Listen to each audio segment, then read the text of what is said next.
नए वो नहीं बन पाएंगे। ठीक है, समझ में आ रहा है?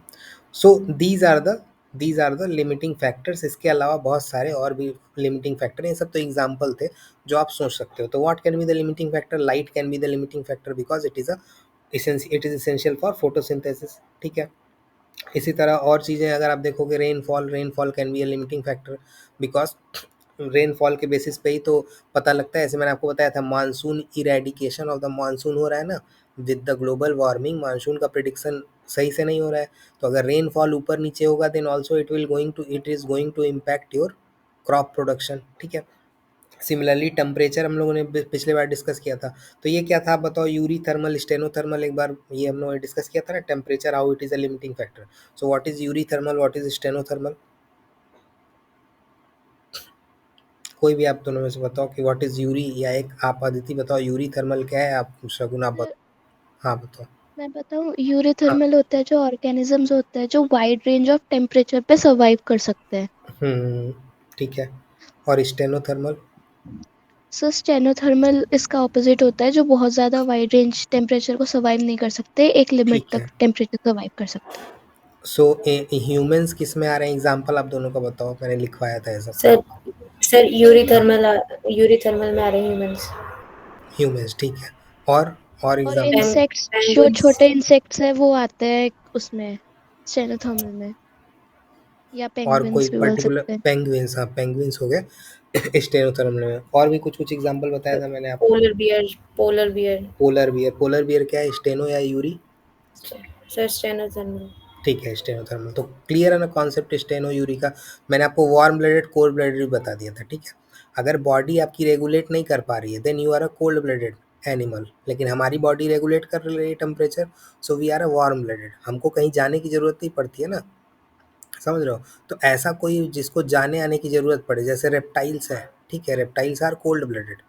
ठीक है, रेप्टाइल्स आर क्लोज। जब ठंडी बहुत ज़्यादा बढ़ेगी, जैसे सांप अभी आपको नहीं दिखेगा, सांप अभी आपको बाहर नहीं दिखेगा, they are in the holes, मतलब कहीं जो होता है ना होल बना के रहते हैं, क्योंकि जो क्या नाम है, सॉइल की गर्मी है वो उनको ठंडी में चाहिए, बाहर आएंगे तो मर जाएंगे। Their bodies are not regulating their temperature, खुद उनका नहीं हो रहा है, so they are the cold blooded. ठीक है, तो मैंने बताया था कोल्ड ब्लडेड, वार्म ब्लडेड। ठीक है, आगे भी आ जाएगा वैसे। तो ये सब क्या है? ये सब लिमिटिंग फैक्टर ही है। These are the limiting factor for the organism, नहीं तो सर्वाइव नहीं कर पाएंगे ना। आप देखो, पोलर बियर को ला के मैं इंडिया में छोड़ दूँ तो मर ही जाएगा। तो these are, because these are the limiting factor. इसी तरह बहुत सारे, ये तो ऑर्गेनिज्म की बात हो गई। सिमिलरली बहुत सारे प्लांट्स हैं which are doing those things. भाई उधर के प्लांट्स इधर नहीं होंगे, इधर के प्लांट्स उधर नहीं होंगे। So that is why these things are called these things are called the limiting factors because these are essential for survival of any organism। इसी तरह एटमॉस्फेयर में हमने पढ़ा था, एटमॉस्फेयर में क्या है, 25 1% ऑक्सीजन है, that oxygen is required for organism to live. भाई एटमॉस्फेयर का कंपोनेंट पढ़ा है आपने ना, बहुत सारी गैसेस होती हैं, राइट? एटमॉस्फेयर का कंपोनेंट पढ़ा है, यस सर। क्या क्या होता है एटमॉस्फेयर में बताओ? एटमॉस्फेरिक गैसेस का कंपोनेंट बताओ। 78% सर 78% नाइट्रोजन होती है, बाकी 21% ऑक्सीजन होती है, और उससे 0.38 अराउंड सारे बाकी के। ठीक है, तो मेजर मेजर क्या होता है, वेदर इट इज नाइट्रोजन और ऑक्सीजन, सबसे ज़्यादा कौन सा है? सर तो सबसे नाइट्रोजन। ज़्यादा नाइट्रोजन है। ठीक है, विच इज़ 78%। ठीक है, वाई इट इज़ इम्पॉर्टेंट, ये क्यों इंपॉर्टेंट है नाइट्रोजन इन द, मतलब एटमॉस्फेयर में अगर नाइट्रोजन है, व्हाट इट इज़ डूइंग? तो अभी मैं आपको आगे बताऊंगा। It is essential for the nitrogen cycle. ठीक है, जो नाइट्रोजन साइकिल है उसके लिए इंपॉर्टेंट होता है। ठीक है, जब आप इसको पढ़ोगे। सिमिलरली ऑक्सीजन तो आपको पता है कि भाई फोटोसिंथेसिस वगैरह 21% ऑक्सीजन है, ये पता है। ठीक है, आर्गन जो होता है, बताओ, एक होता है आर्गन, एक होता है कार्बन डाइऑक्साइड। ठीक है, so argon is a inert gas. Inert gas पता है ना, इनर्ट गैस क्या होती है? इनर्ट गैस क्या होती है? इनर्ट गैस पढ़ा है कभी ऐसा कुछ? Inert gas which is inactive, which is not going to act, मतलब बहुत ज़्यादा जरूरी नहीं है इस तरह की चीज़ें नहीं आएंगी कि वो तो केमिस्ट्री की चीज़ें हो गई। लेकिन हमेशा आपको ये ध्यान रखना है कि आर्गन का जो परसेंटेज है that is on the third, मतलब it is greater than the CO2। Carbon dioxide भी तो हमारे एटमॉस्फेयर का पार्ट है ना, कार्बन डाइऑक्साइड भी हमारे एटमॉस्फेयर का पार्ट है, जो एटमॉस्फेरिक गैसेज हैं उसका पार्ट है, right, in the earth atmosphere. Carbon dioxide is responsible for global warming because it is a greenhouse gas that is regulating the earth temperature. ठीक है, कार्बन डाइऑक्साइड ही अर्थ को गर्म रखने में हेल्प करता है, लेकिन क्योंकि ग्लोबल वार्मिंग मतलब जो ह्यूमन ओरिजिनेटेड CO2 है वो बहुत ज़्यादा, मतलब ह्यूमन एक्टिविटी की वजह से जो CO2 का परसेंटेज 0.04 होना चाहिए वो बढ़ जाता है, वो बढ़ रहा है, तो कार्बन डाइऑक्साइड एक लेवल पे के बाद बढ़ रही है, तो अर्थ की जो टेम्परेचर है वो बढ़ती जा रही है, यही तो ग्लोबल वार्मिंग है। नहीं तो आइडियली ये क्या है, ग्रीन हाउस गैस है, it is required for regulating the earth temperature. Carbon dioxide का काम यही होता है। तो ये 4 गैस मेन है, आपको समझ में आ रहा है? इसके अलावा नियॉन, हीलियम, मीथेन ये सब तो रहता है, मतलब जो आप और भी पढ़ते होंगे। ठीक है, ठीक है। तो आपको ये पता होना चाहिए, मतलब एटमॉस्फेयर के कंपोजिशन जो है ना, वो पता होना चाहिए कि what are the composition of the atmosphere, ताकि आपको तभी तो समझ में आएगा ये सब चीज़ जो लिखा हुआ है। तो ये जो लिखा है आप समझ में आया कि एटमॉस्फेयर मतलब कैसे यूज़ हो रहा होगा, because all the atmospheric gases will be used in various nutrient cycles. उसके अलावा CO2 का क्या काम है, this is going to give you a kind of, that is maintaining the temperature of the earth, CO2। लेकिन argon जो है, ये ध्यान रखना, आर्गन जो है वो क्या है, 3rd नंबर पे, ये ध्यान रखना बस, और कोई बात है नहीं। अगर उसमें प्रीलिम्स में कुछ आ गया ऊपर नीचे करके लाइन, तो थोड़ा सा याद रहेगा तो आप अच्छा कर लोगे। ठीक है। Now organic compounds are also important for crucial for the energy transfer. Similarly inorganic compounds बहुत सारे होते हैं, कार्बन, वाटर, इस तरह के होते हैं, तो सब याद करने की जरूरत नहीं है, but you have to know कि भाई ये सभी लिमिटिंग फैक्टर हैं, ये सभी लिमिटिंग फैक्टर आता है। अब एक होता है एल्टीट्यूड। एल्टीट्यूड ये वाला पिछली बार मैंने बताया था, ये जब हम लोग मैं आपको दिखा रहा था ये। So what is altitude, what is latitude, ये तो क्लियर है, एल्टीट्यूड लैटिट्यूड क्लियर है दोनों लोगों को, right? What is altitude, what is latitude? Yes sir.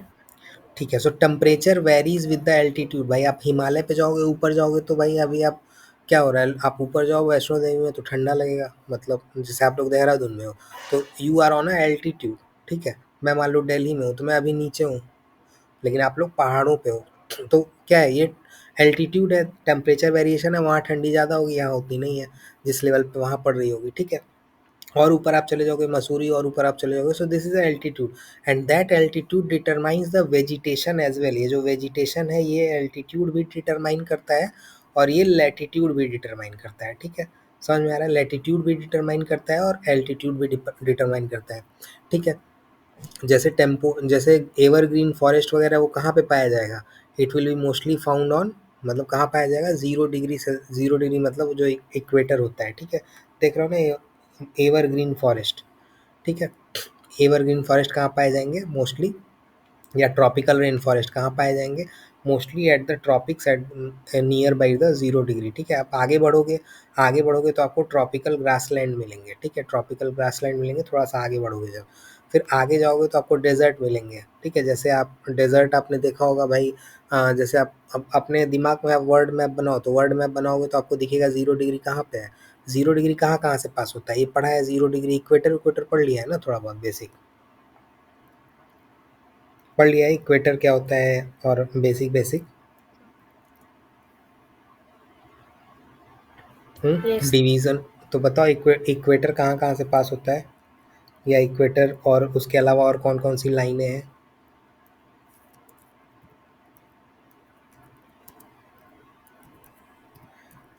मतलब इंडिया से इक्वेटर पास होता है कि नहीं,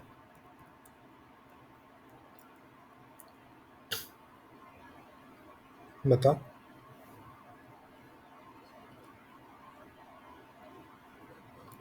उसको बोलते हैं ना, इस बार क्वेश्चन आया था इसी पे, इक्वेटर इक्वेटर को लिख के कुछ क्वेश्चन आया था, दिखाऊंगा आपको, स्टेटमेंट 1 स्टेटमेंट 2 लिख के, बहुत इजी क्वेश्चन था। तो इक्वेटर सर भूमध्य इक्वेटर रेखा। इंडिया से तो नहीं करता है पास। हाँ सही है, इंडिया से पास नहीं करता है, और कहाँ कहाँ से पास करता है, पढ़ा है कभी? जब आप लोग पढ़ो इस तरह से तो कभी देख लो, जैसे इस तरह क्वेश्चन आते रहते हैं ना, कभी बहुत पहले आते थे, अभी नहीं आ रहे हैं, लेकिन आपको पता होना चाहिए भाई कहाँ से पास हो रहा है। ठीक है। सर वो इक्वेटर, हाँ, नियरली 13 कंट्रीज से पास करता है। गुड, हाँ 13 कंट्री से पास होता है।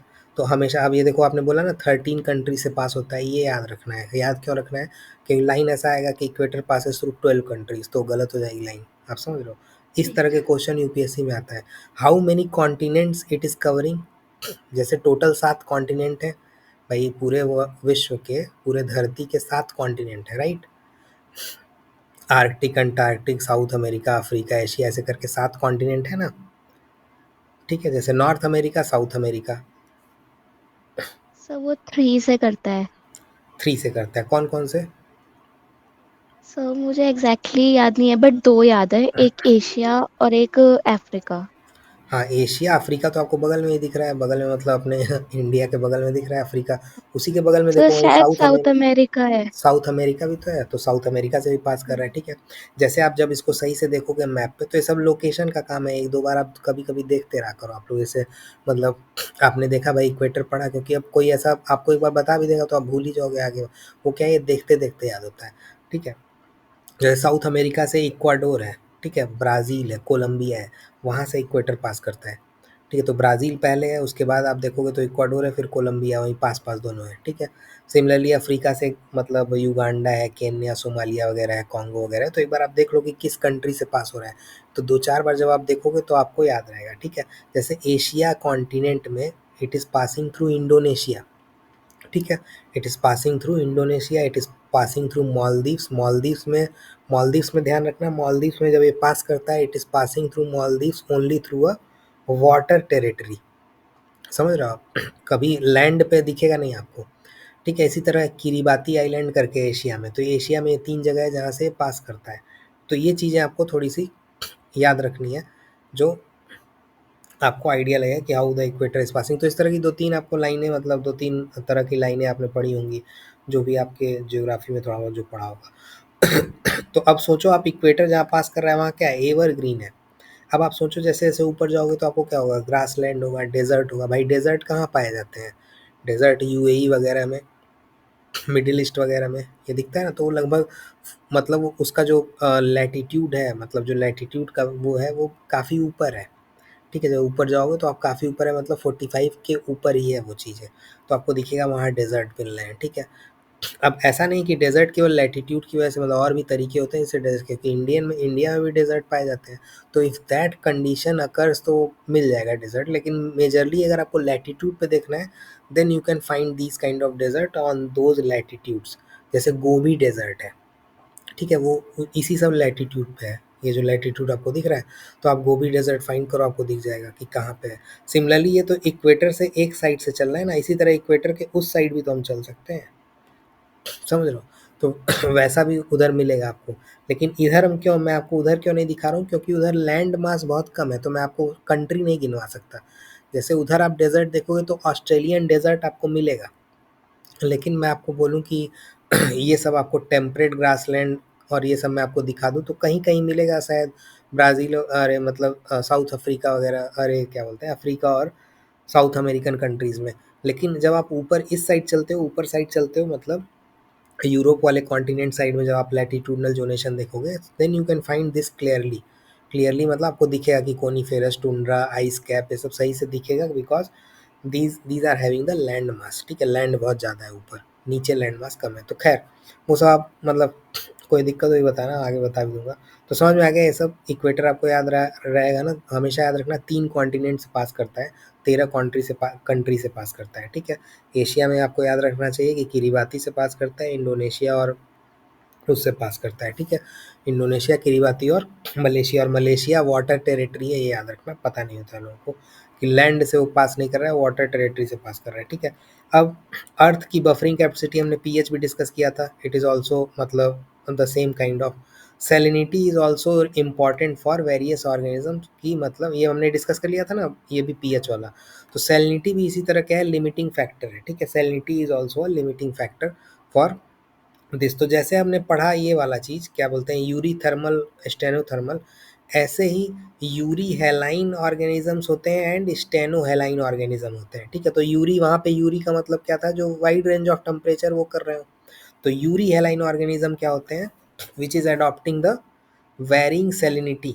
समझ रहे हो आप, यूरी हैलाइन क्या होगा, यूरी हैलाइन क्या होगा, जो ज़्यादा वो कर रहा होगा, ठीक है। समझ में आ रहा है? तो एग्जाम्पल बताओ, कोई ऐसा यस। पता है आपको यूरी हैलाइन या ये स्टेनो हैलाइन का, मतलब या सुना है कभी पहले? कि वे या कोई एरिया जहाँ पे यूरी हेलाइन स्टेनो हेलाइन होता हो, मतलब कहाँ ऑर्गेनिज्म आपने कभी सुना हो ये कि ऐसे ऑर्गेनिज्म कहाँ पे होते हैं। ये तो आपको समझ में आ गया कि भाई ये है कि विचार भाई यूरी हेलाइन ऑर्गेनिज्म बताओ, जैसे आपको दिखेगा, आपको एग्जांपल दिख जाएगा। विच can tolerate a wide range of salinity, what can be the example for it? Sir shark हो सकता है। नहीं तो शार्क, शार्क अगर आप जैसे आप बोल रहे हो, लेट सपोज आपने बोला शार्क, तो यूरी हेलाइन का मतलब क्या है? It can tolerate a wide range of salinity. Then can shark be in the fresh water as well, can shark be in the salt water as well, ऐसा होता है भाई। शार्क तो केवल सॉल्ट वाटर में पाई जाएगी ना, कभी आपने ऐसा सुना कि फ्रेश वाटर में पाया जा रहा हो? तो जब आप ऐसे सोचो तो आप ऐसे सोचो ना कि इसका मतलब क्या है। तो इसमें फिशेज होती हैं, जैसे फिश, बहुत सारी फिश आप ऐसी देखोगे, जैसे एक सैल्मन फिश करके होती है, ठीक है। Salmon fish can be the, तो आप लिख लो एग्जांपल इसका यूरी हेलाइन का, मतलब इसमें लिखा नहीं है तो आप फिश, फिश में बहुत सारी फिश ऐसी होती हैं which can be in the fresh water भी वो होंगी, सॉल्ट वाटर में भी आराम से रह लेती हैं, ठीक है। They can adopt to both conditions, ठीक है, समझ रहे हो? So yes. तो फिश में आप लिखो SALMON, SALMON, सालमन, SALMON, ठीक है। ये फ्रेश वाटर में भी रहेगा और सॉल्ट वाटर में भी रहेगा, ठीक है, लिख लिया। अब एक होते यस। हैं ग्रीन क्रैब करके, क्रस्टासियंस बोला जाता है, क्रस्टासियंस। घबराना मत, सब वर्ड वगैरह से दो चार बार सुन सुन के याद हो जाता है। मैं मतलब इसीलिए बोल भी रहा हूँ क्योंकि ये सब आता रहता है, ये सब वर्ड आएगा उसमें, मतलब लिखता है तो मैंने लिखा है इसमें क्रस्टासियंस आपके चैट में, ठीक है। मैं अभी दिखा भी दूंगा, अभी ध्यान रखना लास्ट में, उस दिन आप लोग जल्दी चले गए थे, मैं उसके फोटो वोटो दिखा दूंगा ताकि आपको याद रहे चीज़ें। तो क्रस्टाशियन लिख दिया, क्रस्टाशियन, ठीक है। इसी तरह मोलुस्क होते हैं, mollusc. So these are the organisms which are euryhaline, ठीक है। मैं उसका भी वो लिख दे रहा हूँ, इसमें लिख दे रहा हूँ आपको मैसेज में, ठीक है। वो दिख गया, MOLLUSKS, ये सब आप ऐड कर लेना है इसमें अपने इस वाले में, यहाँ पे नहीं लिखा हुआ है तो आप ऐड कर लेना है चीज़ें, या अपने नोट्स, इसका नोट्स अभी कभी लिखोगे आप तो एक जगह लिखे रहना, कुछ कुछ जो नया बताता रहता हूँ वो आप लिखे रहना, ताकि बाद में कुछ हो तो डिस्कस कर लेना आप, ठीक है। तो होता क्या है, जैसे सैल्मन जो फिश है, समझ में आ गया ना, मोलुस्क हैं, क्रस्टासियंस हैं, फिश हैं, दे आर द यूरी हेलाइन, ठीक है। ये सब क्या है? यूरी हेलाइन है, ठीक है, समझ गया। अब जैसे मैंने आपको कोरल्स बताए थे, corals are, corals are stenohaline, why they are only living in the marine. मैंने आपको बताया था ना कि, अच्छा ये नहीं बताया था आपको, टेम्परेचर के हिसाब से बताया था। कोरल्स आर कौन से बताओ, कोरल्स में स्टेनोथर्मल है कोरल, या वो है अपना दूसरा वाला, बताओ।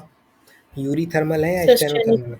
स्टेनोथर्मल, ठीक है। क्योंकि उनका रेंज ऑफ टेम्परेचर मैंने आपको बताया था, what was the range of temperature for them, 23 से 27 डिग्री सेंटीग्रेड, ठीक है, समझ रहे हो। कोरल का 23 से 27 डिग्री सेंटीग्रेड है, and they are the stenothermal. इसी तरह they are stenohaline because they are only found in the, भाई केवल ये सब मैरीन एरिया में पाए जाते हैं ना, ऐसा आप कभी आप नहीं देखोगे कि they are in the fresh water. जैसे ऑस्ट्रेलियन, तो ये भी आप लिखे रहना कोरल में और ऑस्ट्रेलिया के आसपास मिलता है, अभी आप बताना मुझे दिखाने के लिए लास्ट में, मैं भूल जाऊँ तो आप बताना, ठीक है। तो मैं आपको दिखा दूंगा, it is a kind of tourist place. जैसे कोरल का जो वो है ना, ये बड़ा मतलब देखने में, जैसे आपने सुना होगा स्कूबा डाइविंग, डाइविंग वाइविंग करते हैं लोग। So coral areas are most visited place in the Australians area. तो ऑस्ट्रेलिया में जो कोस्टल एरियाज होते हैं, वहाँ पे थोड़ा सा आगे जाके कोरल्स स्पीसीज होती हैं, वहीं पे लोग जाते हैं, मतलब जो लोग टूरिस्ट की तरह जाते हैं, ठीक है। सिमिलरली गोल्ड फिश, एक आप लिख लो gold fish, gold fish is also stenohaline, वो केवल फ्रेश वाटर में पाई जाती है, ठीक है। आप उसको उसमें डाल दोगे, गोल्ड फिश को आप उसमें डालोगे, क्या नाम है, सेलाइन वाटर में, तो मर जाएगी।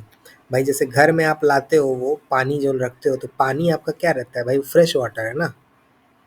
तो उसमें ऐसा नहीं है कि आप वहाँ से मछली पकड़ के लाए और अपने वाले घर में जो आपका वो है, मतलब एक्वारियम, उसमें आपने डाल दिया। उसमें गोल्ड फिश जनरली उसमें गोल्ड फिश होती है, छोटी छोटी जो होती हैं, और भी बहुत सारी होती हैं, but those are the species which are strictly strictly कम, मतलब strictly lives in the fresh water, ठीक है, समझ रहे हो। सो कहने का मतलब gold fish does not have the ability to regulate the salt, ठीक है, सॉल्ट लेवल्स, वो अपने आप को वो सॉल्ट लेवल रेगुलेट नहीं कर सकती है, इसलिए वो उसी में रहती है, ठीक है, समझ रहे हो आप। तो जानने की ज़रूरत नहीं है मतलब बस ये जान लो कि एक ऐसा होता है, कहने का मतलब जैसे आपको पता है कैसे फिश वगैरह सांस कैसे लेती हैं, या बताऊँ ये सब की, मतलब थोड़ा बायोलॉजी वाला हो जाएगा ये सब चीज़ें, लेकिन फिश वगैरह ऑस्मो रेगुलेशन पता है, ऑस्मो रेगुलेशन, ऐसा वर्ड सुना है आपने, ऑस्मो रेगुलेशन। No sir. तो ऑस्मो रेगुलेशन एक मैकेनिज्म है, ऑस्मो रेगुलेशन आप लिख लो, खैर ऑस्मो रेगुलेशन OSMO, ऑस्मो और फिर रेगुलेशन, OSMO और फिर रेगुलेशन, ठीक है। तो ऑस्मो रेगुलेशन क्या होता है, osmoregulation it is a process by which any organisms maintain their balance of water and electrolytes, electrolytes मतलब सॉल्ट इन देयर बॉडी, ठीक है, ठीक है। तो ये रेगुलेट करता है इंटरनल एनवायरनमेंट और एक्सटर्नल कंडीशन, मतलब वाटर का बैलेंस और इलेक्ट्रोलाइट का बैलेंस एक प्रोसेस होता है ऑर्गेनिजम्स में मतलब how they are going to regulate those things, so that is called osmo regulation, ठीक है। तो जैसे ऐसा नहीं, जैसे आपके अंदर ऑस्मो रेगुलेशन है कि नहीं है, तो मोस्टली होता है, most of the vertebrates have the osmo regulation practice, भाई आपके बॉडी में भी तो वाटर एंड इलेक्ट्रोलाइट्स का बैलेंस है ना। लेकिन इसी तरह फिश जो मैंने बताया सैल्मन करके, दैट इज़ यूरी हेलाइन, तो यूरी हेलाइन है तो it will be having more capability for this osmo regulation, ठीक है, उसके पास वो कैपेबिलिटी है that they can regulate their body internally, they can regulate the water balance, they can regulate the electrolyte balance, all those things, लेकिन जो fresh water वाले हैं उसमें नहीं होगा, समझ रहे हो आप, ठीक है। क्योंकि फ्रेश वाटर में क्या होगा भाई, फ्रेश वाटर में सॉल्ट का कंसंट्रेशन कम होता है, फ्रेश वाटर में तो सॉल्ट नहीं होगा ना, और उसमें सॉल्ट ज़्यादा होगा। तो अब बॉडी अगर आपकी सॉल्ट को सही से वो नहीं कर पा रही, रेगुलेट नहीं कर पा रही, देन यू कैन नॉट मतलब यू कैन नॉट डाइव, मतलब उसमें बहुत ज़्यादा देर तक आप रह नहीं सकते हो आप, मतलब उसमें, ठीक है, समझ रहे हो आप। तो जो मैंने आपको बताया कि क्रस्टासियंस, मोलस्क, ये सब क्या है, देज आर ऑस्मो, मतलब ये ऑस्मो कन्फर्मर्स हैं एक तरह से, ठीक है। इनका जो इंटरनल और एक्सटर्नल एनवायरनमेंट में जो सॉल्ट और वाटर को लेके बैलेंस है दैट इज़ बेटर, ठीक है, आप समझ रहे हो, ठीक है, ये चीज़ समझ में आ रही है। तो ऑस्मो रेगुलेटर बहुत ज़्यादा जानने की जरूरत नहीं है, इट हैपन, जैसे आप भाई ऑस्मो रेगुलेशन आपके अंदर कौन करता है, जैसे किडनी है वो ऑस्मो रेगुलेशन करती है। एक्वाटिक ऑर्गेनिज्म में what is the organ which is doing the osmo regulation, that is gills, भाई फिश का गिल होता है ना, गिल, ठीक है, जो उसके वो होते हैं बगल में, so that is regulating that ion exchange, that is doing the excretion. अब भाई बैलेंस आप कैसे करोगे, if you are going to excrete the product in form of waste, तो किडनी हमारा वो करती है, it is going to filter the blood, blood को फिल्टर करेगी, वाटर सॉल्ट इस सबको बैलेंस करेगी। तो similar kind of functionism is done by gills in the fish, लेकिन सब में उस तरह की चीज़ें नहीं होंगी, जिसमें होगा तो वो पाए जाएंगे, ठीक है। जैसे बहुत सारे मैरीन रेप्टाइल्स भी होते हैं, आपने देखा होगा भाई वो कभी वो देखा है ना कोंडा वगैरह ऐसा मूवी, तो वो सब क्या है, वो सब उसमें घूम रहे हैं, तो they are having some salt glands which is going to do this osmoregulations, ठीक है, समझ में आ रहा है। तो जैसे मैनग्रूव प्लांट है, mangrove plant is also doing this osmoregulation, ये आप लिख सकते हो, ये लिखना चाहो तो लिख लो कि मैनग्रूव प्लांट जो है that is also doing osmo regulation, मैं आपको बताऊंगा आगे। तो ऑस्मो रेगुलेशन कैसे क्या करता है ये, whatever the excess salt होता है ना, जैसे पानी में एक्सेस सॉल्ट होता है, भाई पौधा अभी तक कहाँ उग रहा है, फ्रेश वाटर में, जहाँ आप लोग रहते हो, जहाँ भी आपने देखा होगा, whatever plants you are seeing that is growing on a fresh water mostly. लेकिन मैनग्रूव ऐसे प्लांट हैं which is growing on a salty water, salt water मतलब जो पानी का, जो मैंने आपको एक दिन बताया था डेल्टा का जो कन्वर्जन, जहाँ पे पानी निकल रहा है, मतलब कहने का, आप ये भी मैनग्रोव लिख लो, उसका मैं फ़ोटो वगैरह दिखा दूँगा। तो मैनग्रोव जो होता है कि मतलब जब आप जैसे डेल्टा वगैरह में क्या हो रहा है, पानी ऊपर से आ रहा है और वो जाके ओशंस में मिल रहा है, so at that point of time जहाँ पे सैलिनिटी ज़्यादा है, उस सलाइन वाटर में मैनग्रोव प्लांट पाए जाते हैं, ठीक है। मोस्टली आपको बंगाल एरिया में ये सब दिखेगा मैनग्रोव प्लांट, ठीक है। पूरे इंडिया में 3 ही जगह है जहाँ पे मैनग्रोव प्लांट मिलता है। वो जब हम लोग मैनग्रोव पढ़ेंगे तो आपको बताऊंगा मैं कि कहाँ-कहाँ है। तो व्हाट इज़ उसमें क्या होता है, they are having some specialised glands in their leaves which is going to excrete that excess salt. तो ऑस्मो रेगुलेशन उनका भी हो पा रहा है, समझ रहे हो ना। तो जब ऑस्मो रेगुलेशन होगा देन ओनली द मेटाबॉ उस तरह का मेटाबॉलिज्म होगा, तभी वो ऑर्गेनिज्म ग्रो कर पाएगा। इतना समझ में आ गया, इतना बेसिक चीज़। तो कोरल और गोल्ड फिश ये क्या है, स्टेनोहेलाइन, ठीक है। बट सैल्मन हो गया, मोलुस्क हो गया, क्रस्टासियंस हो गया, दीज आर द यूरी हेलाइन, ठीक है। समझ में आ गया। तो ये सब डिटेल में एक्चुअली बताता है, लेकिन कोई दिक्कत नहीं, इतना समझ में आ गया। So these are the limiting factor. आपको दिख रहा है ना why these are the limiting factor, समझ में आ रहा है ना क्यों लिमिटिंग फैक्टर है। भाई अगर उसके पास ऑस्मो रेगुलेशन नहीं, if you are going to increase the salinity for that organism, कि गोल्ड फिश को आपने उठाया और फेंक दिया ओशन में, तो मर जाएगी, because that is a limiting factor for that organism, ठीक है। That's why these are the limiting factor, these are the abiotic limiting factor. Why it is abiotic, क्योंकि water water is a component of abiotic, ठीक है। समझ में आ रहा है। अब आप एक क्वेश्चन देखो, ये क्वेश्चन दिख रहा है, इतना कोई दिक्कत नहीं है ना, यहाँ तक कोई दिक्कत, उससे नहीं डरना है नाम वगैरह। हाँ बताओ Shubh. I was saying no sir, ठीक कोई ठीक ठीक, प्रॉब्लम नहीं। कोई दिक्कत नहीं है। तो अभी डरना नहीं है, मतलब वर्ड वगैरह अगर इधर उधर हो रहे होंगे नया नया कुछ लग रहा होगा तो उससे डरना है, धीरे धीरे वो सब इंटरनलाइज हो जाता है। सो ये क्वेश्चन आया 2015 में, दिख रहा है आपको ये question, which one of the following best describe the term ecosystem.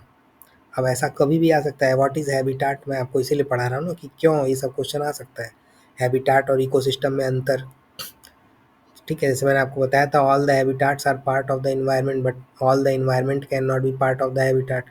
Environment also exist where the life does not exist, ऐसा ही मैंने आपको पिछले बार एग्जाम्पल दिया था, ठीक है, बताया था ना ये सब। सो इस तरह की लाइनें बन सकती हैं। अब देखो आप ये वाले क्वेश्चन में बताओ क्या होगा इसका answer, what is ecosystem.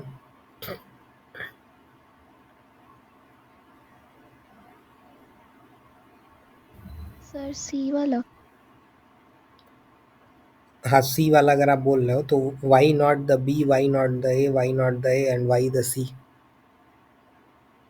Sir क्योंकि ए वाले में सिर्फ वो इंटरैक्टिंग बता रहे हैं हम्म, ऑर्गेनिजम्स का, बट वो उसके हाँ, हैबिटाट के बारे में बात नहीं कर रहे। सेकंड वाले में वो सिर्फ लिविंग ऑर्गेनिजम्स के बारे में बात कर रहे हैं, और जो हम्म, थर्ड वाला है उसमें वो उनके हैबिटेट और लिविंग और नॉन लिविंग मतलब सब ऑर्गेनिजम्स के बारे में बात कर रहे हैं, इसलिए। अच्छा।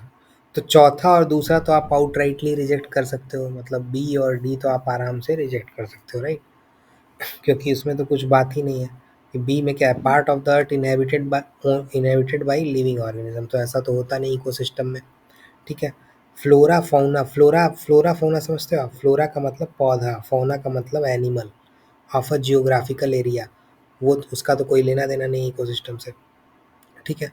तो खैर आप पकड़ लिया, आपने समझ लिया, मतलब देख रहे हो ना बहुत बेसिक क्वेश्चन आता है। लेकिन जब आप एक्चुअल एग्जाम में बैठोगे ना, तो जब मैं 2 वर्ड लिख दूंगा और देख रहे हो कैसा क्लोज क्लोज लिखा है, जैसे मान लो अभी अभी तो आपको याद है कि भाई इन्वायरमेंट में जहाँ रह रहे हैं उसमें एक कम्युनिटी होती है और दे आर इंटरेक्टिंग, ये सब मैंने आपको बताया तो आपको याद है।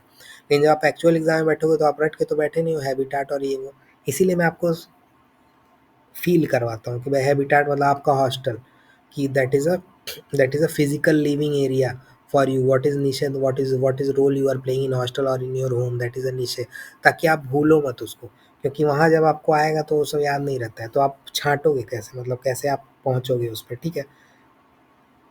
ठीक है, तो यहाँ पे नीचे एक्सप्लेनेशन लिखा भी, एक बार आप पढ़ लेना कि व्हाट, जैसे देखो flora fauna in geographical area that is referring to the biodiversity, ये बायोडायवर्सिटी का है, ठीक है।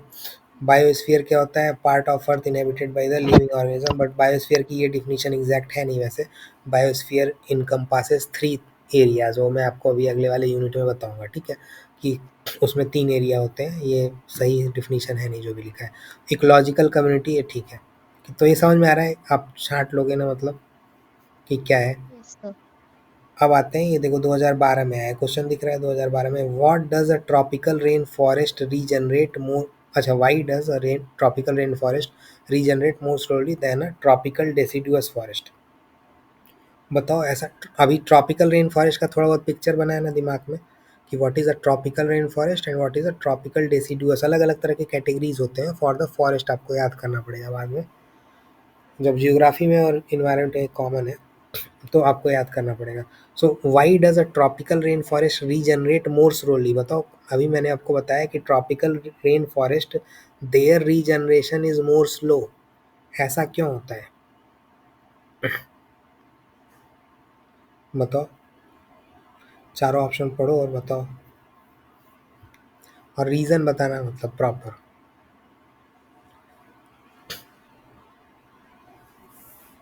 बताओ अदिति, आप बताओ, सोचो। सर ए वाला हो सकता है इसमें ऑप्शन, क्योंकि आप सॉइल पढ़ इज के मत नॉट बताना रिच। कि पहले नोट्स किया तो पढ़ना मत। अब बताओ क्यों, पहला वाला क्यों, ए क्यों? सर क्योंकि सॉइल सॉइल में इतने न्यूट्रिएंट्स नहीं होते, क्यों नहीं इसलिए। होते न्यूट्रिएंट्स सॉइल में?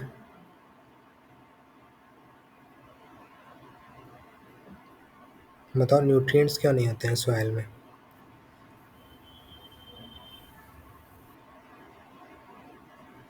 सर क्योंकि वहाँ पे बहुत ज़्यादा हैवी रेनफॉल और हाई टेम्परेचर्स होता है, इस वजह से हाँ, मतलब इस वजह से। सर ज़्यादा कंडीशन ऑफ मॉइस्चर होते हैं। नहीं नहीं, अभी बताया ना, जब ज़्यादा पानी बरसेगा तो क्या होगा, लीचिंग होगी ना। ये देखो लिखा है ना, लीचिंग हो रही है। मेक इट न्यूट्रिएंट डिफिशिएंट, क्यों लीचिंग होती है ना, सॉइल लीच हो जाता है। क्या लिखा है, हैवीली लीच्ड। तो लीच का मतलब बह जा रहा है ना, न्यूट्रिएंट अभी बताया ना मैं आपको, बह जाता है वो। Yes sir. तो जब ट्रॉपिकल, तो इसीलिए लोग बोलते हैं ना कि ट्रॉपिकल रेन फॉरेस्ट को हमको नहीं मतलब उखाड़ना नहीं है, मतलब काटना नहीं है। क्योंकि आप उसको काट दिए अगर, तो इसको रीजनरेट होने में पता नहीं कैसा क्या साल लगेंगे। डेसिडुअस फॉरेस्ट जल्दी हो जाएगा। जैसे मैं बताऊँ, जैसे टीक होता है ना, teak is an example of this tropical deciduous forest. ठीक है। लेकिन मालबरी करके है या और भी इस तरह के पौधे हैं, वो क्या है, ट्रॉपिकल रेन फॉरेस्ट के एग्जाम्पल है। तो उसको उगने में बहुत टाइम लगेगा। So this is a limiting factor for it. Tropical rain forest के लिए लिमिटिंग फैक्टर है, why they are regenerating more slowly, because that soil is not, मतलब वो डिफिशियंट होने लगेगी। इतना पानी बरसता है, एंड पानी क्यों बरस रहा है, आप बताओ पानी उतना क्यों बरस रहा है? आपको पता है इक्वेटर पे हमेशा, मोस्टली इक्वेटर पे होता है ना, इक्वेटर के इन एंड अराउंड 5 डिग्री के पास, ये पढ़ा है आपने, ये ITCZ वगैरह पढ़ा है इसमें अपने, क्या नाम है, ज्योग्राफी में थोड़ा बहुत, इंटर ट्रॉपिकल कन्वर्जेंट जोन, इस तरह का कुछ पढ़ा, ITCZ?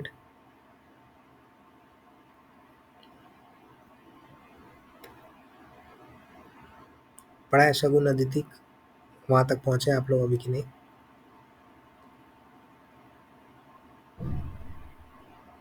सर शायद अभी हमने ये किया नहीं है। अच्छा, ITCZ अभी नहीं, ऐसा वर्ड नहीं सुना है, इंटर ट्रॉपिकल कन्वर्जेंस जोन, ऐसा नहीं सुना है। तो होता क्या है, 0 डिग्री के आसपास, जो 0 डिग्री मैंने बताया इक्वेटर है, ठीक है, तो इक्वेटर के आसपास 0 से लेके 5 डिग्री, 0 से लेके 5 डिग्री और 10 डिग्री तक, there is a there is a zone that is called ITCZ. Why it is called intertropical convergence zone? Because मतलब वहाँ पे इस तरह का, मैं आपको दिखाता हूँ ITCZ, आप ये भी लिख लो, ITCZ।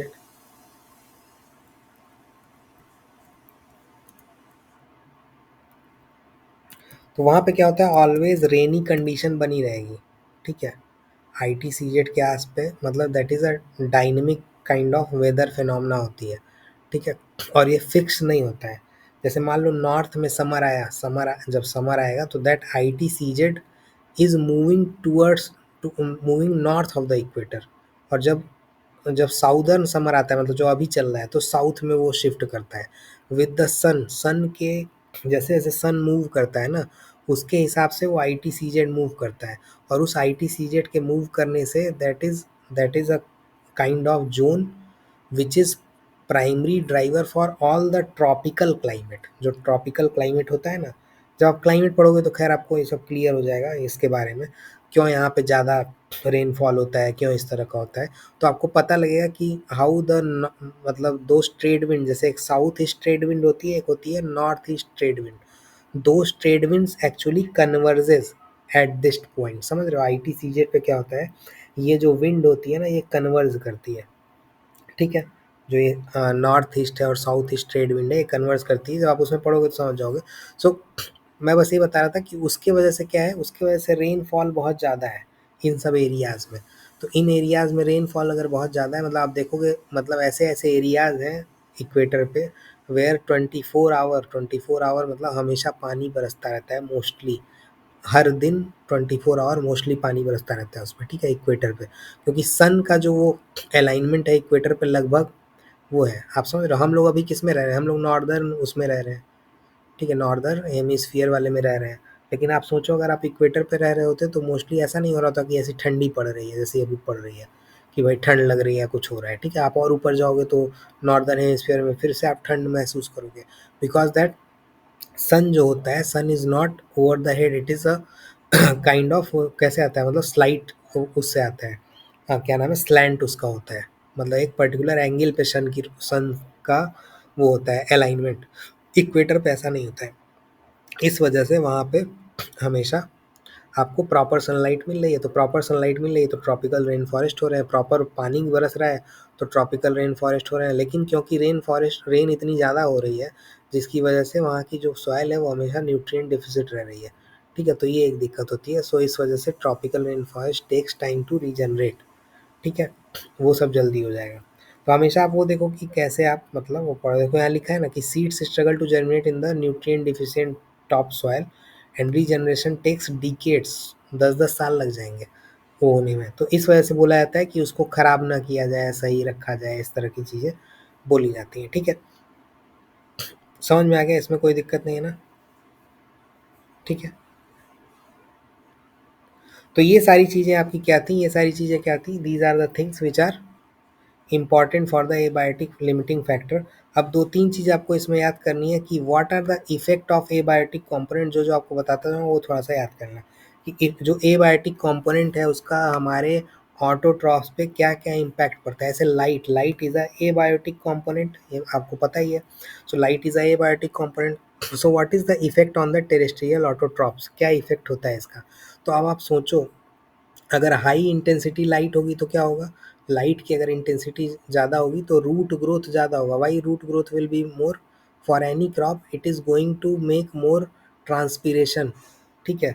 तो जल्दी जल्दी जो पौधे होंगे वो सब उगेंगे, आप समझ रहे हो। लेकिन अगर लो इंटेंसिटी लाइट होगी तो ग्रोथ, उसकी फ्लावरिंग, फ्रूटिंग, ये सब कम हो जाएगी। तो ये तो आपको बेसिक पता ही है, ठीक है। अगर इनसफिशिएंट लाइट इंटेंसिटी होगी तो क्या होगा, ग्रोथ होगी ही नहीं, धीरे धीरे ग्रोथ खत्म हो जाएगी। जैसे मैंने आपको बताया कि जब फॉरेस्ट कैनोपी होता है तो फॉरेस्ट कैनोपी में light is important for the, छोटा छोटा जो पौधा नीचे होता है उसके लिए इम्पॉर्टेंट है, but they are not getting the light, that's why they are not growing. वो लोग ऊपर नहीं हो रहे हैं, आप समझ रहे हो, बढ़ नहीं पा रहे हैं। तो जब मैंने आपको बताया था अमेजन रेन फॉरेस्ट में आपको छोटे छोटे श्रब्स नहीं मिलेंगे नीचे, घास वास जैसा आपको नहीं दिखेगा, because they are not getting light, so that growth ceases because the insufficient light intensity. समझ में आ रहा है। या तो ये सब याद नहीं रखना है, याद आपको ये रखना है कि red and blue light are effective in the photosynthesis, ठीक है। और ये लाइन ध्यान रखनी है कि प्लांट जो ब्लू लाइट में होते हैं वो स्मॉलर होते हैं, रेड लाइट जो होती है दैट कॉजेज सेल इलोंगेशन, तो उससे क्या होता है, प्लांट थोड़े बड़े हो जाते हैं, ठीक है। और अगर अल्ट्रा वायलेट लाइट का एक्सपोजर हुआ तो क्या होगा, ड्वार्फ प्लांट हो जाएंगे, ठीक है। ये 3 चीज़ आपको याद रखनी है, मतलब लाइट स्पेक्ट्रम का वो, ठीक है। समझ में आ रहा है आपको। तो एक बार रिवाइज कर लो क्या क्या है, कि किस में क्या हो रहा है।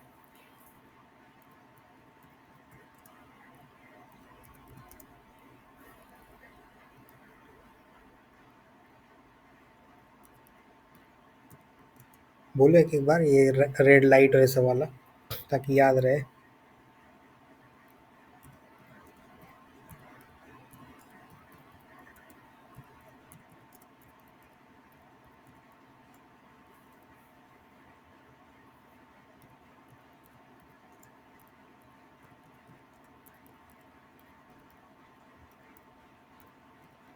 आ रही है ना आवाज़। Yes sir. हाँ शगुन एक बार बोलो, रेड ब्लू ये सब थोड़ा सा रिवाइज करो ना, ऊपर वाला तो सारी चीज़ें हो गई, एक बार रिवाइज कर लो बेसिक, ताकि याद रहे। रेड लाइट से क्या हो रहा है, ब्लू लाइट से क्या हो रहा है? ये इफेक्टिव होते हैं, फोटोसिंथेसिस को हेल्प करती है। हम्म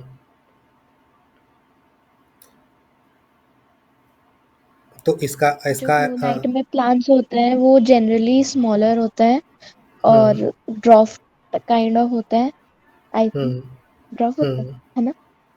ड्वार्फ उसमें होगा, ड्वार्फ किस में होगा? अल्ट्रा वायलेट में।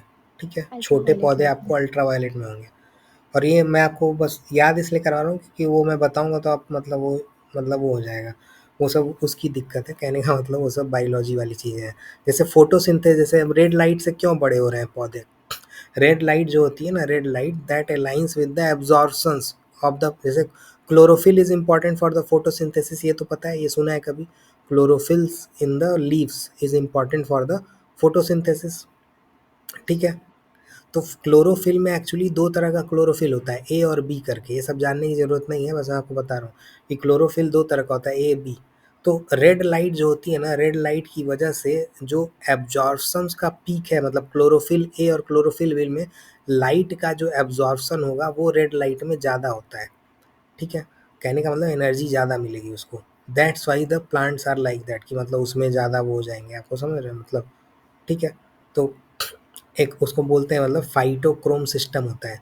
तो रेड लाइट जो होती है that is activating that system and that is influencing the flowering of the plant.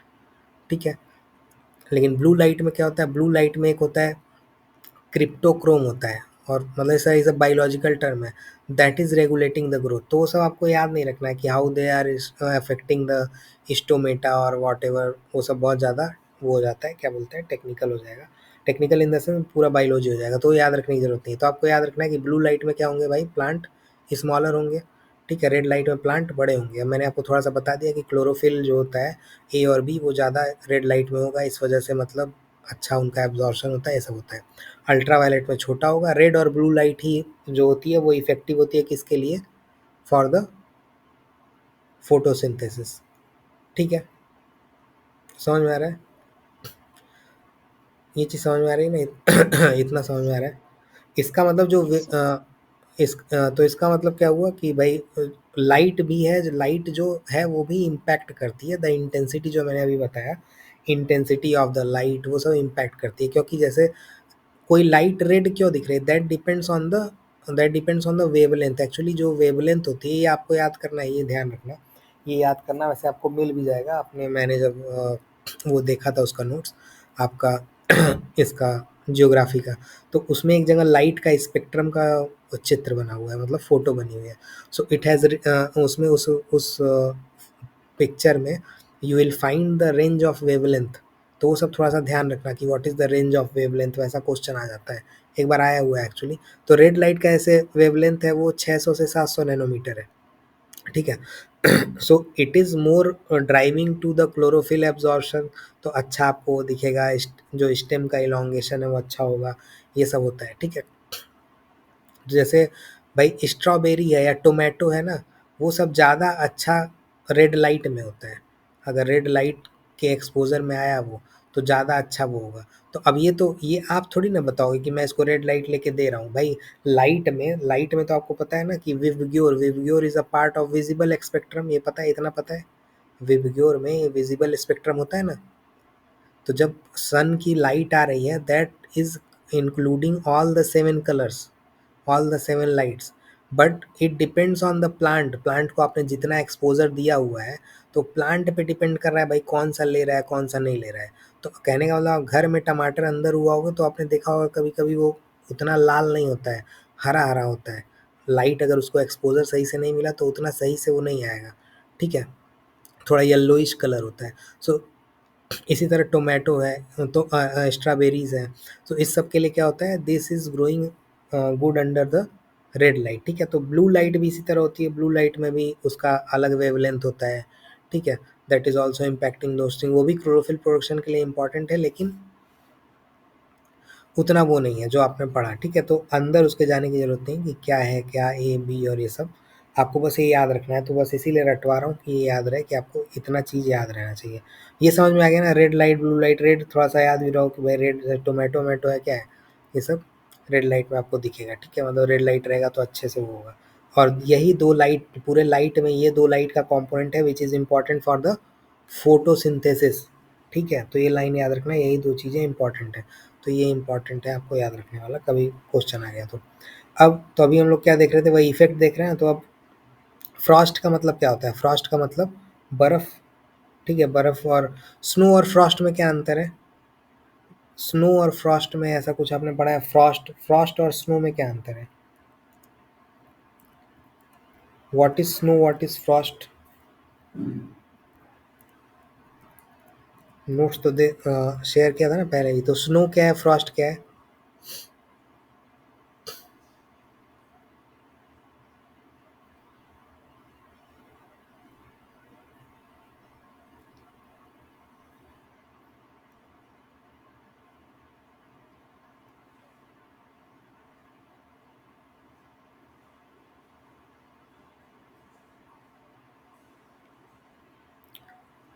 बताओ बताओ, पढ़ा है तो बताओ, अगर पढ़ा है या पता है तो।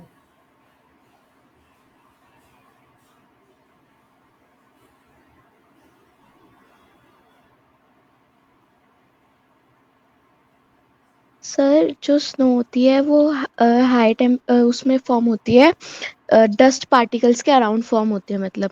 और जो फ्रॉस्ट होती है वो सॉलिड पार्टिकल्स जैसे ग्राउंड के पास जो होता है वहां पे फॉर्म होती है।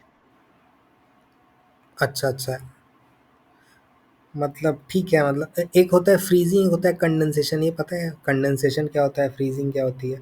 अगर जैसे वाटर वेपर को मैं फ्रीज कर दूं, ठीक है, वो फ्रॉस्ट बन जाएगा, ठीक है। लेकिन अगर उसको कंडेंस करके मैं आइस क्रिस्टल बना दूं तो स्नो बन जाएगा। आप समझ रहे हो मतलब? एक अगर आइस क्रिस्टल के फॉर्म में कुछ है, that is a snow. Snowfall होता है ना, स्नोफॉल। फ्रॉस्ट मतलब फ्रॉस्ट एक काइंड ऑफ, मान लो पहला स्टेज, मतलब पहले वाला स्टेज है। कहने का मतलब एक आइस क्रिस्टल की एक लेयर समझ लो। जैसे आपने बर्फ़ देखा है फ्रिज में, आपने देखा होगा फ्रिज में कभी बर्फ़ जमाई है ना, बर्फ़। तो जब फ्रिज में जो बर्फ़ जमती है, आप कई दिन के लिए उसको छोड़ दो फ्रिज में, जो आप लोग बर्फ़ डाल के छोड़ते हो, तो जो बर्फ़ जमती है, तो एक तो आइस क्रिस्टल होते हैं जो आइस क्यूब्स के फॉर्म में आपके अंदर है, that is a part of snow. उसके ऊपर कभी देखना आप हल्की सी परत जमी होती है, आप पूरे उसको ट्रे को निकालना, कभी उसके ऊपर हल्की सी परत जमी होती है, दैट इज़ फ्रॉस्ट। समझ रहे हो आप?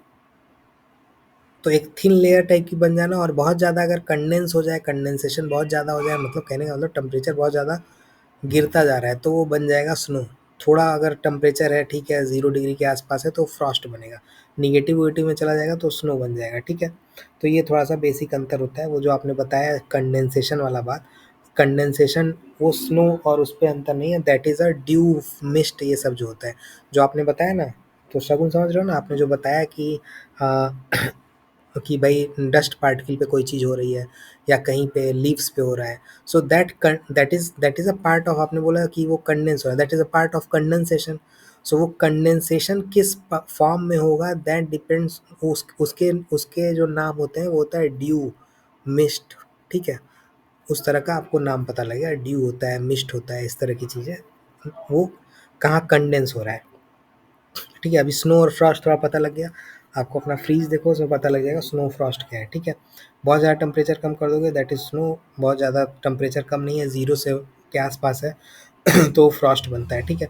तो खैर, तो फ्रॉस्ट फ्रॉस्ट फ्रॉस्ट क्या होता है? It is causing the soil moisture, जो सॉयल का मॉइस्चर होगा वो फ्रीज हो जाएगा, ठीक है। तो उससे जो प्लांट होगा, उस मतलब वो मरने लगेंगे। अगर आप, जैसे बोला जाता है ना भाई, आपने ये सुना है कि ठंड में अगर क्रॉप फील्ड जो है, उसके सॉयल मॉइस्चर को अगर मेंटेन नहीं किया जाए तो मतलब फसल बर्बाद हो जाती है। जैसे लोग बोलते हैं स्नोफॉल हो गया, फसल बर्बाद हो गई। तो ये सब क्यों हो रहा है? These are happening because of this only, ठीक है। ये जो सॉयल मॉइस्चर जो बन रहा है, इसी की वजह से हो रहा है कि सॉयल मॉइस्चर जो ऊपर है, भाई फ्रीज क्या करेगा? आप समझ रहे हो, जब ठंडी ज़्यादा पड़ेगी तो पानी ही तो फ्रीज करेगा ना। तो मॉइस्चर भी एक तरह का क्या है, वो पानी ही टाइप का है। समझ रहे हो आप? ठीक है, ये सब समझ में आ रहा है ना। तो वो चीज़ फ्रीज कर जाएगी, सॉयल का जो मॉइस्चर होगा वो फ्रीज कर जाएगा। तो जब वो फ्रीज कर जाएगा तो प्लांट्स को वो सब नहीं मिलेगा, उससे जो उसके रूट्स हैं भाई, जो रूट्स उसको मॉइस्चर चाहिए था वो मॉइस्चर नहीं मिलेगा।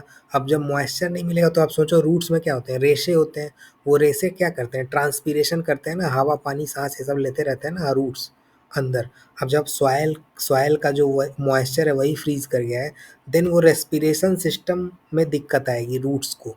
आप कोई पौधा डालो उसके छोटे छोटे रूट्स होते हैं तो उसको रेस्पिरेशन में भाई वो बाहर तो हवा पानी नहीं ले रहा है ना, वो नीचे से ही सारी चीज़ें ले रहा है, मॉइस्चर ले रहा है, एयर ले रहा है, सब कुछ वो नीचे ही ले रहा है। लेकिन अब वही चीज़ फ्रीज हो गई तो दिक्कत हो जाएगा।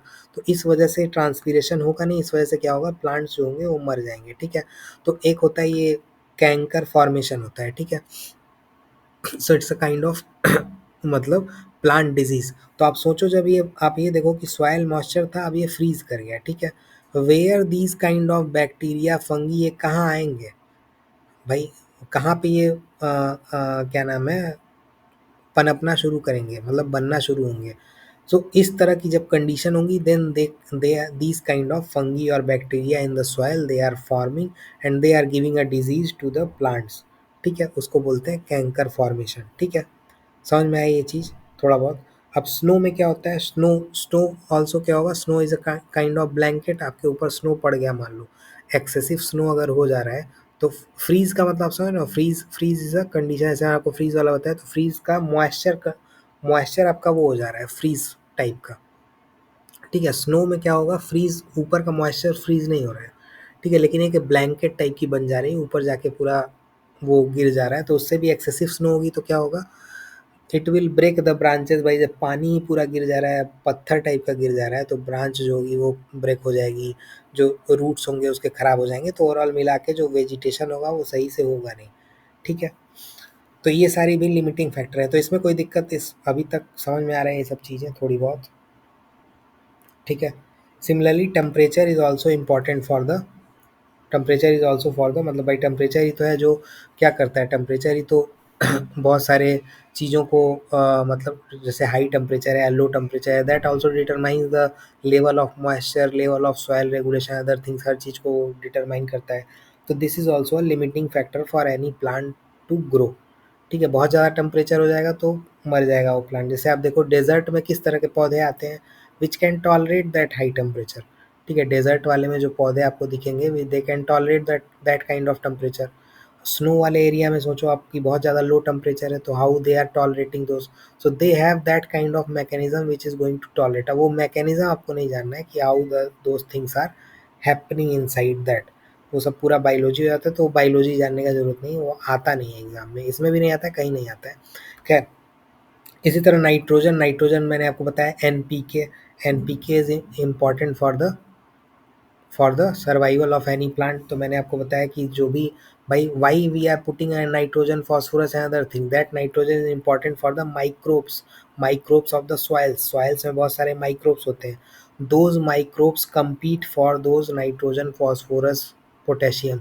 तो अगर वो नाइट्रोजन कम होगा then those microbes will not help the plant to grow. आप समझ रहे हो, सॉइल में जब मैं आपको बताऊंगा नाइट्रोजन साइकिल तो थोड़ा सा आपको और समझाऊंगा कि how it is going to regulate. तो ये तो मैं नाइट्रोजन साइकिल में आपको थोड़ा सा कवर कर दूंगा। अब एक होता है डाई बैग। डाई बैग क्या होता है, डाई बैग का मतलब अगर मान लो ऐसे कोई प्लांट है, ठीक है, प्लांट का कोई पोर्शन है ऊपर का, तो ये kind die back is a kind of adaptive mechanism. ठीक है, जैसे मान लो वो आने वाला है, ड्रॉट आने वाला है, सूखा पड़ने वाला है। ठीक है, तो जब सूखा पड़ने वाला होगा तो क्या होगा, जो प्लांट होगा ना, प्लांट अपने कुछ कुछ पोर्शन को हटाना शुरू कर देगा। ऐसे पतझड़ आपने सुना है, पतझड़ आता है, पतझड़ मतलब पत्ते गिरने लगते हैं, ऐसा सुना है, पतझड़ का मौसम आता है, ये सब सुना है। Yes sir. अदिति आपको आपने भी सुना है ना, आपको भी। Yes sir. ठीक है, नींद तो नहीं आ रही ना, खाना वाना खा के आए हो तो कि सोने का यस सर। तो सोना मत मतलब। तो कहने का मतलब पतझड़ ऐसे होता है क्या, मतलब they are not they those leaves are not able to form the chloro, मतलब वो क्लोरोफिल का कंटेंट उतना नहीं है, they are not able to do the photosynthesis. तो वो पौधे के लिए अब किसी काम का रहा नहीं। तो पौधे क्या होते हैं, अपने जो पत्ते होते हैं उसको नीचे गिराना शुरू कर देते हैं। Same kind of mechanism is seen in the die, उसको डाई बैग बोलते हैं। डाई बैग इज एंड ऑप्टिक mechanism against the drought. Drought जब मान लो सूखा पड़ने वाला है। तो जब सूखा पड़ने वाला है तो या सूखा है मान लो उस एरिया में, तो अब सोचो अगर सूखा पड़ा हुआ है that means what, that means the water is deficient. तो अगर प्लांट के पास वाटर डिफिशिएंट है then they are what they are doing, they are shooting those tips, जो ऊपर टिप्स होती हैं बहुत सारे पौधे के पार्ट्स होते हैं, they are shooting those things to remain alive for the years. ठीक है, तो इस तरह की चीज़ें जैसे रेड सैंडर्स जो होते हैं, ठीक है, तो ये सॉल जो एग्जाम्पल लिखा हुआ है, these are the examples where the die back mechanism is there. तो ये याद करने की ज़रूरत नहीं है, बस आपको थोड़ा बहुत पता होना चाहिए। तो ये तो थे सारे abiotic component, nitrogen, phosphorus, light, temperature, ये वो जो हम उन्होंने पढ़े और काफ़ी कुछ समझ लिया। ठीक है, अब इसी तरह आते हैं biotic component which are important आपको समझने के लिए। ठीक है, तो बायोटिक कंपोनेंट में कौन कौन सा है भाई, जो सांस वगैरह ले सकते हो, डेड डीके वाला, और प्लस जो इस तरह के ले सकते हैं। तो प्राइमरी प्रोड्यूसर ऑटोट्रॉफ्स मैंने आपको कई बार बताया है कि these are the biotic component, जैसे ग्रीन प्लांट हैं, सर्टेन बैक्टीरिया, काइनोबैक्टीरिया, सब मैंने आपको डिटेल में बताया। एक्वाटिक इकोसिस्टम में प्लैंकटन मैंने आपको बताया है। ठीक है, they are the primary producer. तो प्राइमरी प्रोड्यूसर में तो कोई दिक्कत नहीं है ना, मतलब कि what are the primary producers. ठीक है, एक्वाटिक इकोसिस्टम में प्लैंकटन है एंड द अपने टेरेस्ट्रियल इकोसिस्टम में कौन है, वो प्लांट है। ठीक है, वो सब प्राइमरी प्रोड्यूसर है। प्लैंकटन के मैंने आपको बहुत सारे वो बताए थे, डाइएटम, फ्लैगलेट, डिंगो फ्लैगलेट, सब बताया था। ठीक है, similarly the other biotic component में अदर जो एक वो आता है, दोज आर कॉल्ड कंज्यूमर्स और heterotrophs. Like we are the consumers, we are the heterotrophs, we are deriving the foods from the autotrophs. ठीक है, तो इसमें दो तरह के कंज्यूमर होते हैं, मैक्रो कंज्यूमर और माइक्रो कंज्यूमर। ठीक है, ये इसमें तो कोई दिक्कत नहीं है, तो जल्दी इसमें कोई इशू नहीं है ना। और ये मैंने बताया हूँ ना, प्राइमरी प्रोड्यूसर ऑटोट्रॉप थोड़ा बताया हूँ आपको, हेट्रोट्रॉप बताया हूँ, आगे भी आएगा ये थोड़ा डिटेल में, तो उसमें डरने की जरूरत नहीं है। अब मैक्रो कंज्यूमर्स कौन होते हैं और माइक्रो कंज्यूमर्स कौन होते हैं। मैक्रो कंज्यूमर्स वो होते हैं जो उनको बोला जाता है primary consumers which are herbivores. ठीक है, जैसे हम लोग भी हर्बीवोर्स हैं, हम लोग कार्निवोर्स भी हैं, लेकिन हम लोग हर्बीवोर्स हैं। तो these are the macro consumers जो प्लांट्स पे फीड करते हैं, जैसे भाई रैबिट्स हैं, खरगोश है, ठीक है, शीप है। These are the primary consumer, they are feeding on the plants. ठीक है, they are the macro consumers.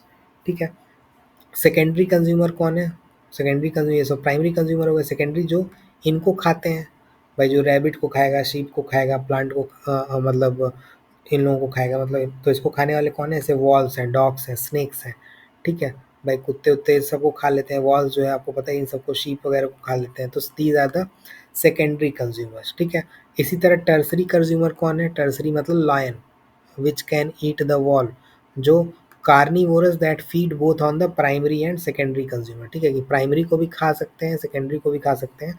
Those तो ये समझ में आया ना। First level is the autotroph, second is अब जो वो जो ऑटोट्रॉप है उस, और एक हेट्रोट्रॉप है। Heterotrophs are divided in macro and micro consumers. ठीक है, macro consumers and micro consumers. अब मैक्रो कंज्यूमर्स कौन है, macro consumers are divided in this three, primary consumer, secondary and tertiary. Primary consumers are the herbivores, tertiary consumers are the carnivores. ठीक है, secondary consumer जो primary को खा रहे हैं, टर्सरी कंज्यूमर जो प्राइमरी सेकेंडरी दोनों को खा रहे हैं। ठीक है, तो जनरली एग्जांपल जैसे स्नेक्स वगैरह ये दोनों को भी खा सकते हैं, तो आपको दिखेगा। And this is called the food web, कि भाई स्नेक यहाँ पे भी है, स्नेक यहाँ पे भी है। समझ रहे हो आपकी, मतलब स्नेक हो सकता हो कि हर्बीवोर्स में भी हो, इसमें भी हो, तो it's kind of web, because it is not differentiated, it is not defined कि भाई प्राइमरी को सेकेंडरी खा रहे हैं और सेकेंडरी को टर्सरी खा रहे हैं। Secondary can eat the primaries, ठीक है, tertiary can eat the secondary as well as the primary. तो ये सब क्या है, this is the food web. ठीक है, और एक होता है ओमनीवोर्स। ओमनीवोर्स क्या होते हैं, जो दोनों को खाते हैं, जैसे हम लोग, तो ओमनीवोर्स हैं। मेन ये तीन आपको याद रखना है, दीज याद क्या मतलब पता होना चाहिए, बस याद नहीं रखना है। तो मैक्रो कंज्यूमर्स ये तीन होते हैं, primary, secondary and tertiary. These are the macro consumers. ठीक है, एंड दीज आर द क्या है, ये हेट्रोट्रॉप्स है। क्या है ये, हेट्रोट्रॉप्स। ठीक है, अब माइक्रो कंज्यूमर्स कौन है, so these are the micro, भाई जो छोटे मोटे जो है माइक्रो कंज्यूमर्स। ठीक है, बड़ा बड़ा तो आपको दिख गया। अब माइक्रो मतलब micro consumer, these are the tiny organisms. ठीक है, तो उसमें एक आता है फैगोट्रॉप्स। ठीक है, फैगोट्रॉप्स का मतलब which is feeding on the ingesting organic matter of the others. ठीक है, ठीक है, एक होता है ऑस्मोट्रॉप। ऑस्मोट्रॉप का मतलब दे आर टेकिंग द, जैसे ऑस्मोसिस आपने सुना होगा ना, ऑस्मोसिस, ऑस्मोसिस ऑस्मोट्रॉप उसी टाइप का। ऑस्मोसिस का मतलब क्या होता है, सॉल्वेंट जो मूव करते हैं ना, ऑस्मोसिस एक प्रोसेस है। जैसे आपने रिवर्स ऑस्मोसिस आपके घर में लगा होगा ना, आरओ का पानी का वो लगा होगा, that is a reverse osmosis. ठीक है, एक होता है ऑस्मोसिस, एक होता है रिवर्स ऑस्मोसिस। ऑस्मोसिस का मतलब, तो जैसे आपने जो आपके वहाँ आरओ वगैरह लगा होगा, that is having a semi permeable membrane होती है उसमें। दैट मेम्ब्रेन्स अलाउज और filters the solvent from the whatever water you are intaking it. आपने टैप में लगा दिया, टैप वाटर को वो सॉल्वेंट फिल्टर कर रहा है। ठीक है, तो ऑस्मोसिस क्या होता है, osmosis is movement of solvent from the semi permeable membrane. ठीक है, सेमी परमिएबल मेम्ब्रेन आप लगाओगे, सॉल्वेंट मूव करता है तो उसको ऑस्मोसिस बोलते हैं। ठीक है, और ये सब मूवमेंट क्यों होता है, these movements are because of the pressure difference होता है, इस वजह से ये सब मूवमेंट होता है। ठीक है, ऑस्मोसिस ही वो प्रोसेस है जिसकी वजह से भाई आप सोचो ना कि क्यों क्यों नीचे से पानी जो जैसे ये ले रहा है, मान लो कोई प्लांट है, तो भाई पानी तो सॉइल में है, या न्यूट्रिएंट्स वगैरह तो सॉइल में है। How these things are flowing, कैसे वो ऊपर तक जा रहा है। ठीक है, तो कभी आप सोच रहे हो तो आपको पता लगेगा। तो आपको ये सब थोड़ा सा पढ़ने चाह रहे हो तो मतलब इंटरेस्ट के लिए you can read that thing, important नहीं है। सो इस तरह से ऑस्मोट्रॉप्स भी होते हैं। ऑस्मोट्रॉप्स वो होते हैं which are obtaining nutrients by uptaking the dissolved organic matter. ठीक है, ऑर्गेनिक मैटर का मतलब बहुत फॉस्फोरस नाइट्रोजन ये सब डिजॉल्व होगा किसी के उसमें, उसको ये खींच रहे हैं। ठीक है, थ्रू द ऑस्मोसिस प्रोसेस। इसी तरह फैगोट्रॉप्स दे आर इंजेस्टिंग, मतलब वो डायरेक्टली ऑर्गेनिक मैटर खा रहे हैं। ठीक है, छोटे मोटे ऑर्गेनिज्म हैं जो डायरेक्टली ऑर्गेनिक मैटर, वही ऑर्गेनिक मैटर मतलब जो आपका बॉडी है वो एक तरह का ऑर्गेनिक मैटर है। इसी तरह आप एनिमल का सोच के देखो, those things are the organic matter. भाई फिश को मैं मार दूँ तो वो ऑर्गेनिक मैटर है। ठीक है, अब there are animal, there are small organisms which can feed on those organic matter and can be on the, ऐसा जरूरी नहीं है कि ये डेड हो तभी उस पर खाया जाएगा, मतलब वो लिविंग भी होंगे तो भी होगा। ठीक है, इसी तरह क्या होता है, डिकम्पोजर्स होते हैं, उसको बोला जाता है सेप्रोट्रॉप्स। ठीक है, तो डिकम्पोजर्स में क्या आता है, बैक्टीरिया हो गया, फंगी हो गया, ऐसे मशरूम वगैरह है। ठीक है, they are deriving energy and nutrient from the dead organic. अब ये डिकम्पोजर्स जो हैं ये डेड से ही करेंगे। ये लोग जरूरी नहीं कि डेड से करें, लेकिन ये जो है ये डेड से ही करेंगे। सेप्रोट्रॉप्स या डिकम्पोजर्स जो हैं they will take the nutrient from the dead organic matter. ठीक है, ये लोग हमेशा डेट्रीटस इसको बोला जाता है, डेट्रीटस, डेड ऑर्गेनिक मैटर के आपने मार दिया, फिश को फेंक दिया कहीं, अब उसके ऊपर कुछ तो होगा which is going to decompose it. तो that is done by the saprotrophs और डिकम्पोजर्स। ठीक है, समझ में आ रहा है। अब इस तरह से कुछ एक डेट्रीटस फीडर्स होते हैं, उसको बोला जाता है डेट्रीवोर्स। तो इन ये सब जो होते हैं, अर्थवॉर्म्स हो गया, ठीक है, नीमाटोड हो गया, एंथ्रोपॉड्स हो गया, दे decompose the organic matter and recycle those nutrients. तो इसको डेट्रीटस फीडर्स बोला जाता है। ठीक है, समझ में आया, थोड़ा बहुत समझ में आया, थोड़ा सा वो हो गया मतलब ज़्यादा या थोड़ा बहुत, कहीं कोई दिक्कत आपको लग रहा हो कि जहाँ पे आपको बहुत ज़्यादा वो, एक बार और रिवाइज कर लेते हैं ऊपर जहाँ से हमने पढ़ा है लाइट वाइट वाले से, यहाँ तक तो मैंने आपको ठीक ठाक बता दिया था। अब एक बार ये सब रेड रेड ब्लू और ये सब बताते जाओ जल्दी जल्दी, स्नो वगैरह नाइट्रोजन वगैरह, और जहाँ दिक्कत है वो थोड़ा सा बताओ कि कहाँ पे दिक्कत है। ठीक है, तो दो तरह के बताओ, दो ये प्राइमरी प्रोड्यूसर और ऑटोट्रॉप, ये सब बताओ एक बार, दो तरह के कौन कौन से हैं।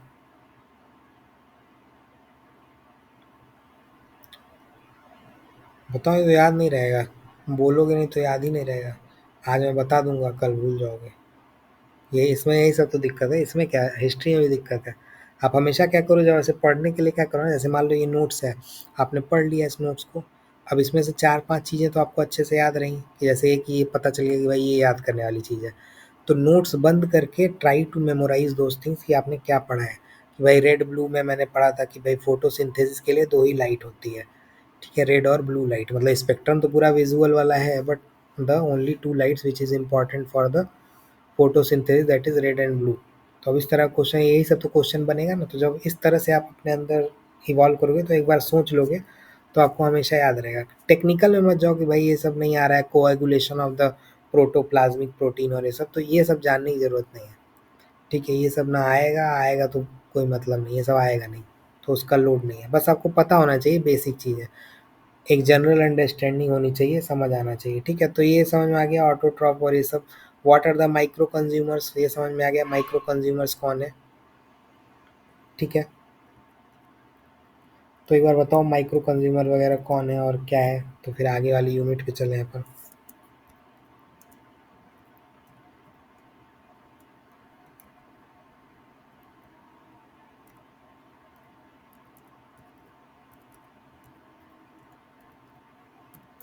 बताओ अदिति, सो गए क्या तुम? सर नहीं। बोर नहीं कर रहा है ना? सर नहीं सर। सर हम्म माइक्रो कंज्यूमर्स में 4 तरीके के हम्म ऑर्गेनिज्म आते हैं, पैगोट्रॉप्स, ऑस्मोट्रॉप्स, सैप्रोट्रॉप्स और डेट्रिटस फीडर्स। हम्म पैगोट्रॉप्स वो होते हैं जो ऑर्गेनिक मैटर को इंजेस्ट करते हैं, मतलब जो ऑर्गेनिक मैटर को फीड करते हैं। हम्म ऑस्मोट्रॉप्स आएंगे जो ऑर्गेनिक विच मैटर को ऑब्टेन। इंजेस्ट करते हैं, इंजेस्ट मतलब खा लेते हैं, ठीक है। जैसे यस एग्जाम्पल सर। अगर लिखना चाहो तो मैं बता देता हूँ, ये सब बताना चाहता नहीं हूँ, लेकिन जैसे एग्जाम्पल अगर आप देखोगे इसमें से प्रोटोजोआ सुना है, प्रोटोजोआ, अमीबा सुना है, अमीबा।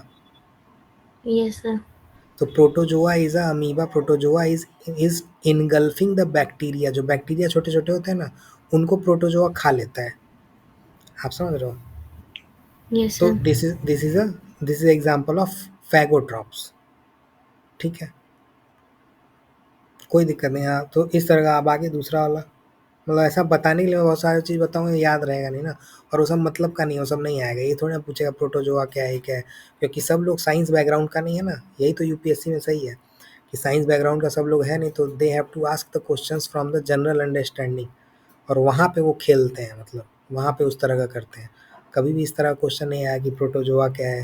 अब नहीं तो भाई, अगर जो फैगोट्रॉप्स का जो मैकेनिज्म है, उसका मैकेनिज्म ये है कि जो भी मान लो कोई ऑर्गेनिज्म है, दैट ऑर्गेनिज्म इज सराउंड्स, मतलब दैट ऑर्गेनिज्म, जो ऑर्गेनिज्म होता है वो जो भी फूड पार्टिकल होता है ना, उसको सराउंड कर लेता है, मतलब आसपास उसके घेर लेगा। और वो घेरता कैसे है, अपने सेल मेम्ब्रेन, उसकी सेल मेम्ब्रेन होती है, उससे वो घेर लेता है। और उसको जो जो बोलते हैं ना, जब वो जो सेल मेम्ब्रेन से घेर लेगा किसी फूड आइटम को, फूड आइटम मतलब बैक्टीरिया हो गया, कोई छोटा मोटा ऑर्गेनिक मैटर हो गया, जो भी, जैसे प्रोटो जो है मान लो घेर लिया, तो एक एक उसको फैगोसोम बनाता है वो, ठीक है। और फिर फैगोसोम बना के उस तरह से, अब भाई प्रोटोजोआ के पास मुंह नहीं है ना खाने के लिए, मुंह तो है नहीं, तो डाइजेस्ट कैसे करेगा, वो इंटरनली उस चीज़ को कैसे डाइजेस्ट करेगा। So they have some cell membranes, that cell membrane engulf that particle और बैक्टीरिया और फूड पार्टिकल, और उसको ये खा लेता है, मतलब उसको एक इनगल्फ कर लिया, तो एक फैगोसोम बन जाता है, और वो फैगोसोम उस internally whatever enzymes are there, वो उसको डाइजेस्ट कर लेता है। ऐसे ये लोग खाते हैं, समझ रहे हो। तो वो सब जानने की जरूरत नहीं है। तो फैगोट्रॉप्स समझ में आया। हाँ, दूसरा बताओ ऑस्मोट्रॉप्स। तो फैगोट्रॉप में एग्जांपल सर लिख दीज लेना, आर आप लोग लिखना चाहो लिख लो, protozoa is example of the phagotroph, ठीक है। प्रोटोजोआ जो होता है sir example of the. Osmotrophs है hmm organisms which uptake the dissolved organic matter through osmosis. हम्म, ठीक है। जैसे एग्जांपल इसमें, एग्जांपल जैसे इसमें फंगी होते हैं, फंगी और बैक्टीरिया, बैक्टीरिया फंगाई जो होते हैं ना, वो लोग एब्जॉर्व करते हैं। ऐसे ऑस्मोट्रॉप्स में क्या है, they are absorbing the dissolve nutrient from their surrounding, जो हम लोगों ने अभी इसमें देखा, ठीक है, ठीक है। तो अब ये लोग क्या करते हैं, ये लोग क्या करते हैं, जैसे फंगी क्या है, they are absorbing the nutrients whatever the decompose organic matter, जब ऑर्गेनिक मैटर जो होगा उसको, जब उसको डिकम्पोज कर लेगा, तब उसका न्यूट्रिएंट वो एब्जॉर्व करता है, ठीक है। जैसे ब्रेड मोल्ड होता है, ब्रेड मोल्ड एक उसको बोलते हैं राइजोफस बोलते हैं, राइजोफस, ठीक है, वो फंगाई होता है। तो ये एब्जॉर्व इस तरह से करता है। सिमिलरली बैक्टीरिया बहुत सारे होते हैं जो न्यूट्रिएंट्स को एब्जॉर्व कर लेते हैं, ठीक है। तो फंगी बैक्टीरिया एक तरह से ऑस्मोट्रॉप्स में आ जाते हैं, ठीक है। हाँ चलो आगे, समझ में आ गया ना ये चीज़। जानने की ज़रूरत नहीं, अंदर मैकेनिज्म क्या चल रहा है वो जानने की ज़रूरत नहीं है। बस आप थोड़ा बहुत समझो कि ऑस्मोट्रॉप है तो मतलब डिजॉल्व ऑक्सीजन, डिजॉल्व न्यूट्रिएंट जो है उसको एब्जॉर्व कर लेगा। फैगोट्रॉप जो है वो मैंने आपको पूरा इमेजिन इमेजिन करवाया ना, फैगोट्रॉप का मतलब खा लेगा। वो कैसे खा रहा है, अब कुछ सेल मेम्ब्रेन है वो उसके ऊपर बैठ जा रहे होंगे और उसको इंजेस्ट कर ले रहे हैं। इंजेस्ट मतलब भाई, आप मान लो आप एक अपना छोटा सा कुछ छोड़ दिए, कुछ भी मतलब, ठीक है, उस बैक्टीरिया के ऊपर कोई प्रोटोजोआ आया और प्रोटोजोआ क्या किया, चारों ओर उसके सेल मेम्ब्रेन से उसको घेरा, मतलब, और इंजेस्ट कर लिया, ठीक है। तो उसको बोलते हैं वो फैगोट्रॉप है। और न्यूट्रिएंट को एब्जॉर्व करना ऑस्मोट्रॉप जो करते हैं, मतलब फंगी और बैक्टीरिया हो गए। ठीक है, ठीक है, आगे चलो। हाँ बताओ। सर नेक्स्ट है डिकम्पोजर्स, या the organisms सेपोट्रॉप्स। that derive energy from dead organic matter. हम्म ठीक है, जैसे डेड ऑर्गेनिक मैटर पे कोई बैठेगा और मतलब डेड ऑर्गेनिक मतलब वो सेपोट्रॉप्स बहुत सारे होते हैं, जरूरी नहीं वो फंगी और मतलब बैक्टीरिया हो, सेपोट्रॉप्स कई सारे हो सकते हैं। ठीक है, जैसे भाई आपने देखा है कि गिद्ध उद्ध देखा है, गिद्ध कभी कोई मर जाता है, कोई मान लो कोई मर गया तो गिद्ध बहुत सारे मंडराने लगते हैं, होता है ना, बड़े बड़े जो वो होते हैं गिद्ध चील वील टाइप के होते हैं ना, वो सब क्या होता है, मंडराने लगते हैं ना, वो सब ऊपर आते हैं और खाने लगते हैं। So they are feeding on that decaying detritus matter, so they are also the decomposers. समझ में आ रहा है आपको वाई दे आर डिकम्पोजर्स या सेपोट्रॉप्स? ठीक है, ठीक है ना, Yes. दिमाग में बन रहा है ना, बनना ज़रूरी है दिमाग में। तो फंगी वंगी तो है ही डिकम्पोजर, फंगी है ये सब, जैसे मशरूम भी है, मशरूम जो आप खाते हो दैट इज़ ऑल्सो फंगाई। ठीक है, वो भी एक फंगाई है, इस तो वो भी एक तरह का डिकम्पोजर है। बैक्टीरिया भी बहुत सारे हैं, वो भी एक तरह का डिकम्पोजर होता है, लेकिन इस तरह के भी डिकम्पोजर्स होते हैं। ठीक है, इस तरह के भी डिकम्पोजर होते हैं, मैंने आपको बताया कि भाई वो आपको जब मैं बताऊंगा आगे इन्वायरमेंट में, and that's why we are protecting them. हम अभी भी उनको प्रोटेक्ट कर रहे हैं वैसे उसको मतलब। ठीक है, because they are important in the nutrient cycling. ठीक है, और डेट्रीवोर्स क्या होते हैं, these are the organisms which are, जो भी लार्ज ऑर्गेनिक मैटर है उसको स्मॉलर पीस में बदल देते हैं। ऐसे आपने जो पढ़ा अर्थवॉर्म, जैसे नीचे पढ़ रहे हो ना आप डेट्रीवोर्स, अर्थवॉर्म, नीमाटोड्स, एंथ्रोपोड्स। ठीक है, they are decomposing the organic matter, कहने का मतलब मान लो डेड और डिकेइंग कोई चीज़ पड़ी हुई है या कुछ भी है मान लो, उसको छोटे छोटे छोटे छोटे छोटे छोटे पार्ट में वो तोड़ देगा। ठीक है, समझ रहे हो, तो इस वजह से इसको डेट्रीवोर्स बोला जाता है। So they help in assisting, they are assisting the decomposers by breaking the large organic matter into the smaller pieces। समझ में आ रहा है?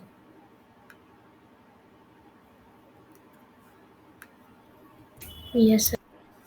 ठीक है, तो एक एक बार आप समझा के बताओ ये चारों चीज, या आपको शगुन आप बताओ समझा के, सुना तो आप लोगों ने है, ये चारों चीज समझा के बताओ व्हाट इज फैगोट्रॉप, जैसे मैंने आपको बताया, ताकि दिमाग में आपके रहे।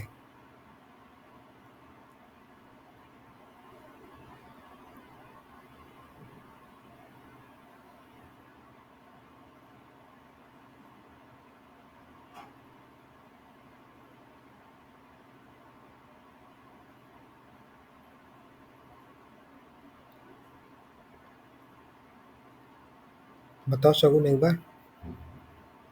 सर जो माइक्रो कंज्यूमर्स होते हैं वो 4 टाइप्स हम्म के होते हैं। जैसे हम्म फर्स्ट है फैक्टोट्रॉप, ये होता है कि ये इंजेस्ट करते हैं ऑर्गेनिक मैटर्स को या फिर हम्म दूसरे ऑर्गेनिजम्स को फीड करते हैं। ठीक है, हम्म फिर होते हैं एग्जाम्पल क्या है इसका? ऑस्मोट्रॉप्स। सो वो मुझे ना अभी अच्छे से लर्न नहीं हो पाया। प्रोटोजोआ, आप लिखो प्रोटोजोआ, PROTOJOA। और प्रोटोजोआ कैसे खा रहा है, मान लो बगल में बैक्टीरिया है, तो बैक्टीरिया के बगल में आएगा। अरे जैसे शगुन मान लो आप हो प्रोटोजोआ, अदिति मान लो वो है बैक्टीरिया। अब आप दोनों लोग बगल में बैठे और आपने अदिति को खा लिया, एक तरह से अपने अपने चारों ओर से ऐसा इनगल्फ किया उसको और उसको खा गया। वैसा फैगोट्रॉप्स करते हैं। ठीक है, ऑस्मोट्रॉप्स में क्या हो रहा है, movement, dissolve oxygen, dissolve organic matter जो भी है उसका मूवमेंट होता है। ठीक है, तो वो ऑस्मोट्रॉप्स होते हैं, जैसे फंगी बैक्टीरिया हो गया। ठीक है, वो सब क्या है, ऑस्मोट्रॉप्स है। ठीक है, हाँ बताओ बताओ। और तीसरा डेट्रीवोरस आपको समझ में आई गया, और लास्ट वाला आपको पता ही लग गया। ठीक है, मतलब ठीक है ना, बहुत ज़्यादा उसमें डरना नहीं है, जो भी आपको लग रहा है समझ में आ रहा है। जैसे मैंने आपको बताया कि हाउ दे आर, मतलब न्यूट्रिएंट वो सब एब्जॉर्ब कैसे कर रहे हैं, वो थोड़ा सा आप खोजोगे तो आपको पता भी लग जाएगा। जहाँ भी दिक्कत हो कभी कभी खोज लिया करो, अगर इन केस आपको दिक्कत हो रहा है। तो ये तो हो गया आपका पहला वाला, जहाँ पे हमने सारी चीज़ें देखी। अब आते हैं अपन सेकंड वाले पे, मतलब शुरू कर देते हैं, ज़्यादा है नहीं। फिर जब भी अभी है ना आधा घंटा तो आप लोग बैठोगे ही।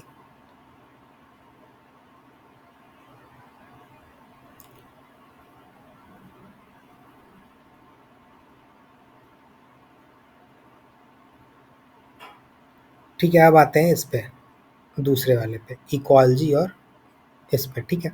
तो इकोलॉजी मैंने आपको बताया था, व्हाट इज़ इकोलॉजी। इकोलॉजी क्या है, मैंने आपको बताया था कि it is a kind of, मतलब ये बायोलॉजिकल वो है, ये सब मत याद रखना कि इसका टर्म कहाँ से वो हो रहा है, किससे कौन क्या निकला है, डिराइव हो रहा है, ये सब मतलब ये सब जरूरी नहीं है। So it is a kind of study, ecology is the study, scientific study of the environment is ecology. ठीक है, तो साइंटिफिक स्टडी होगी तो क्या होगा, तो आप बताओगे ना कि कैसे एनर्जी फ्लो हो रही है, कैसे कोई साइकिल बन रही है, these kind of things you will tell in the ecology. तो हमेशा याद रखना ये क्या है, ब्रांच ऑफ बायोलॉजी। बायोलॉजी तो ठीक है, मतलब ये क्या है, scientific study of the environment is ecology.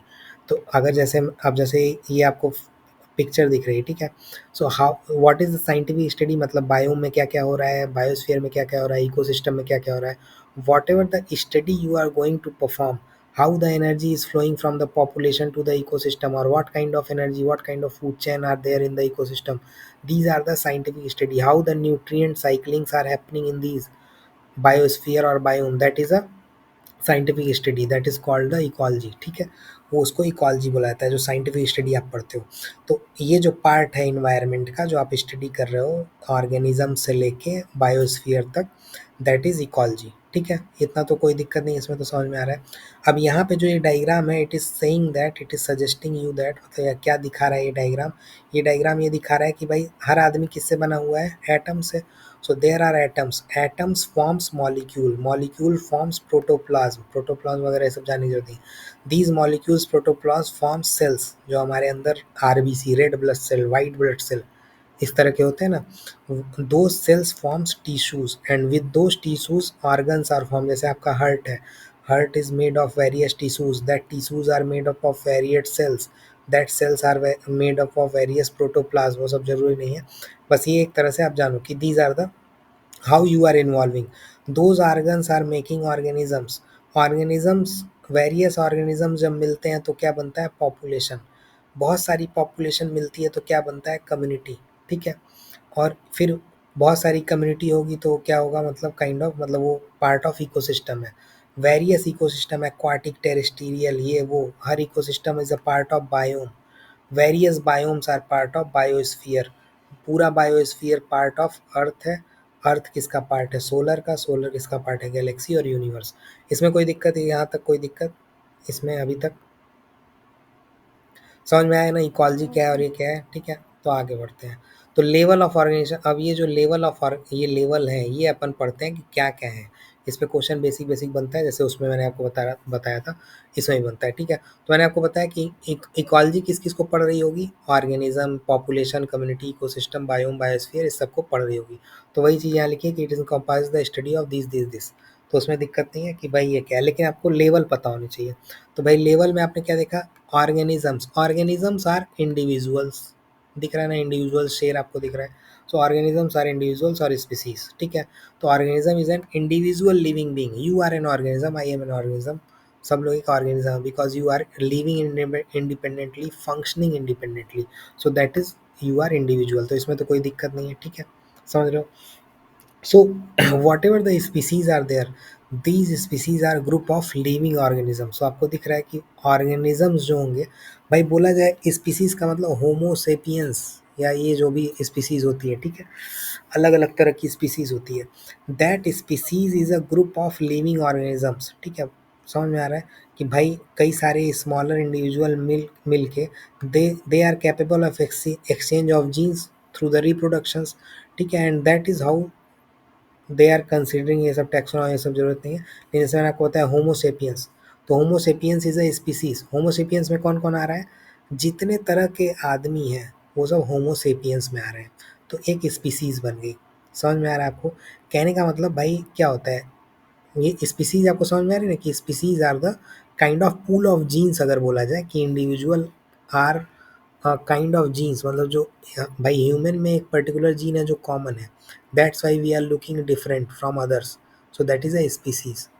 ठीक है भाई, खरगोश का जीन अलग होगा, that's why they are looking like that, या शेर का जीन अलग होगा, that's why they are looking like that. तो वो भी इंडिविजुअल है, और वो इंडिविजुअल मिल के whatever the genes has been transferred, that species has formed. समझ में आ रहा है, स्पीसीज और इंडिविजुअल, इसमें कोई दिक्कत यहाँ तक तो कोई वो नहीं है। ठीक है, तो समझ में आया ऑर्गेनिज्म, स्पीसीज या इंडिविजुअल क्या है, ठीक है। अब ठीक है ना, ठीक है शगुन अदिति, यस यस सर। ठीक। अब पॉपुलेशन क्या होता है, पॉपुलेशन क्या होगा, पॉपुलेशन, अब भाई किसको आप पॉपुलेशन बोलोगे, भाई 10 लोग मिल जाए एक ही टाइप के लोग तो पॉपुलेशन है, ठीक है, आप समझ रहे हो, उसको पॉपुलेशन बोलेंगे। तो जब इंटर ब्रीडिंग ऑर्गेनिजम्स मतलब सेम स्पीसीज में, इंटर और इंट्रा, तो इंटर जब होता है ना, इंटर मतलब सेम स्पीसीज, ठीक है, and they those organisms are occupying a definite area during a specific time, that is called a population. याद करने की जरूरत नहीं है, बस हमेशा जब भी आपको रिवाइज करना होगा ये दिमाग में रखना। यू आर ऑर्गेनिजम्स, ठीक है, आप एक ऑर्गेनिज्म हो, आपकी स्पीसीज क्या है, होमोसेपियंस, खरगोश की स्पीसीज कुछ अलग है, किसी और की स्पीसीज कुछ अलग है। अब कई सारे खरगोश मिलके एक पॉपुलेशन बना रहे होंगे, सो अ पर्टिकुलर स्पीसीज, अब कई सारे खरगोश मिलके पॉपुलेशन बनाएंगे कब, व्हेन दे रिप्रोड्यूस, भाई हम लोग पापा मम्मी से हम लोग आए, ठीक है, हम लोग से और बच्चे आएंगे, so we are making population, ठीक है, for the same particular gene we are maintaining, और हम अपने स्पीसीज का आगे बढ़ा रहे हैं, ठीक है। तो वही वही चीज़ पॉपुलेशन है, ठीक है। And this population growth can be positive due to birth और immigration and can be negative due to death और इमिग्रेशन। जैसे याद करने की जरूरत नहीं है, बस आपको समझ में आ ही रहा होगा कि भाई पॉपुलेशन ग्रोथ रेट जो होता है इट कैन बी पॉजिटिव, अगर आप भाई नए नए ऑफ स्प्रिंग्स आपके आ रहे हैं, बर्थ हो रही है लोगों की, that is a positive population growth, और else it is a death, negative होगा, तो इसमें कोई दिक्कत नहीं है ना। नाउ यहाँ पे एक एग्जाम्पल लिखा है, हाउ आप पॉपुलेशन को कैसे आप मतलब पकड़ते हो, ठीक है, जैसे मतलब हाउ यू आर आइडेंटिफाइंग, ये बस एक एग्जाम्पल लिखा है कि how you are going to identify, उसके बाद हम लोग कम्युनिटी पे आते हैं।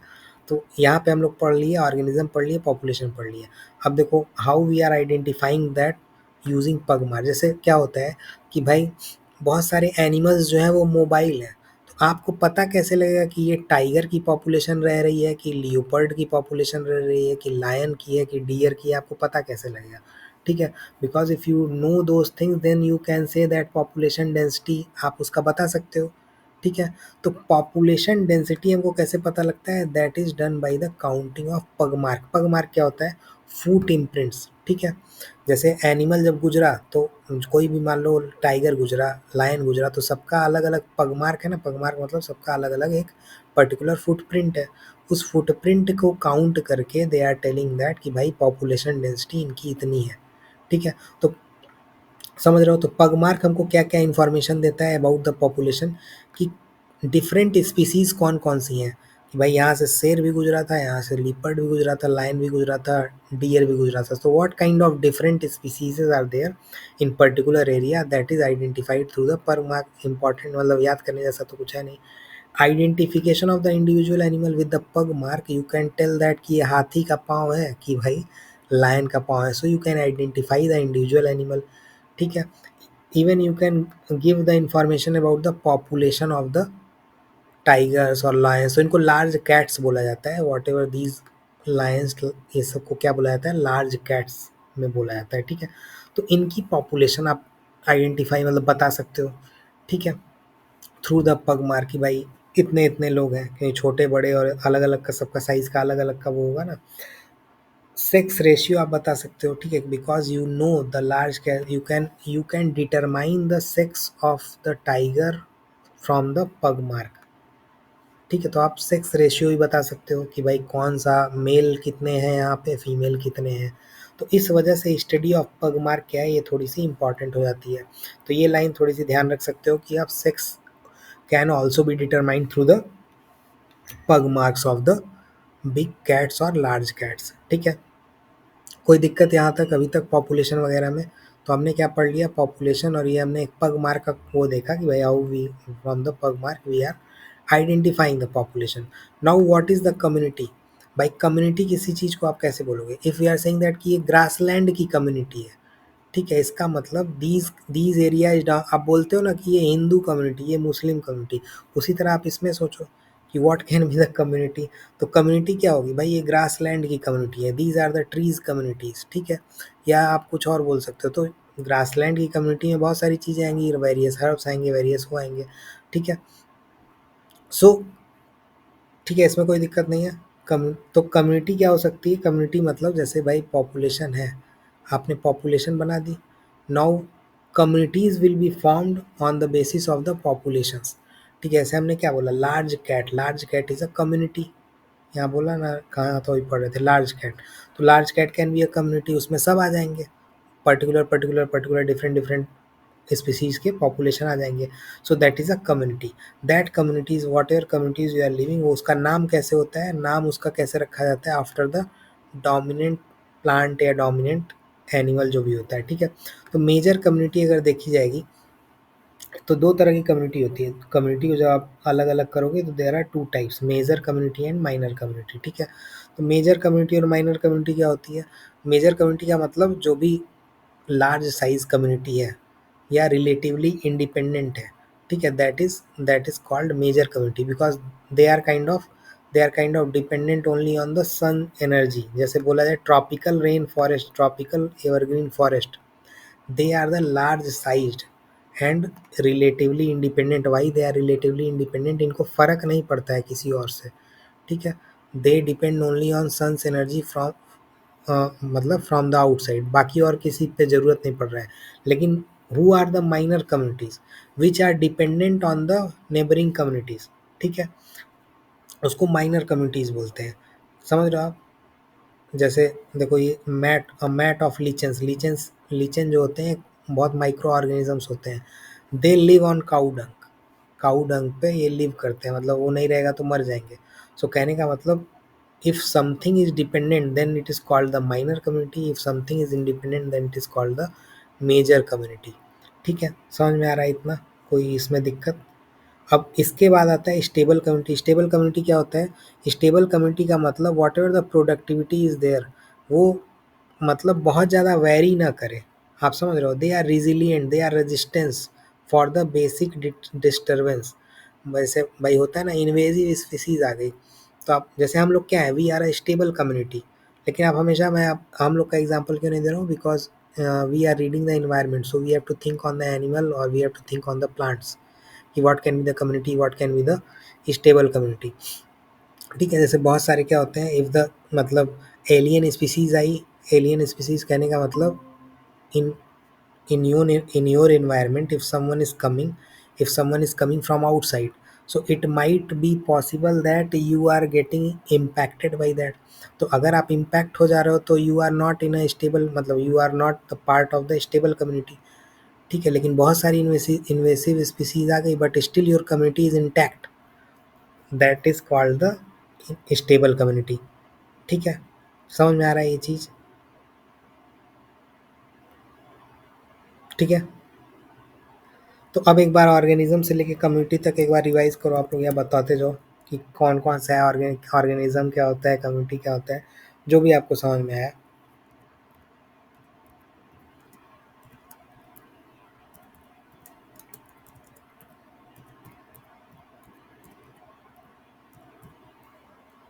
बताओ अब तो, कुछ ऊपर से जो भी आपको समझ में आ रहा है। सर कम्युनिटीज दो काइंड की होती है, एक मेजर और एक माइनर। हम्म हम्म नहीं, एक कम्युनिटी से पहले मेजर वाली बताओ, होती है वो लार्ज। कम्युनिटी के पहले आपने क्या पढ़ा, पूरा चेन बताओ एकदम, ताकि आपके दिमाग में रहे।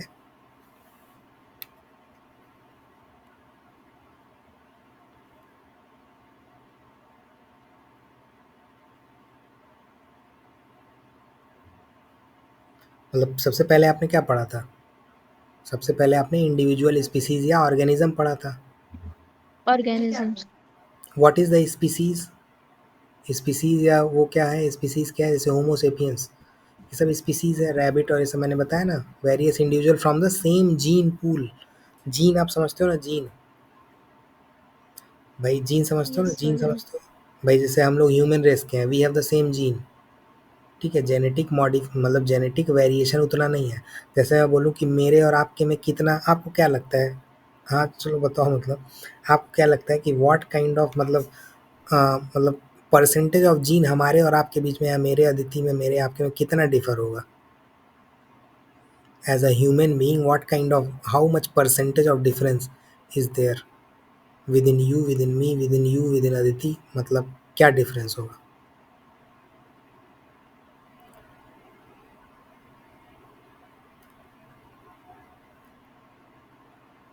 बताओ, सोचो, मतलब कुछ भी रैंडम।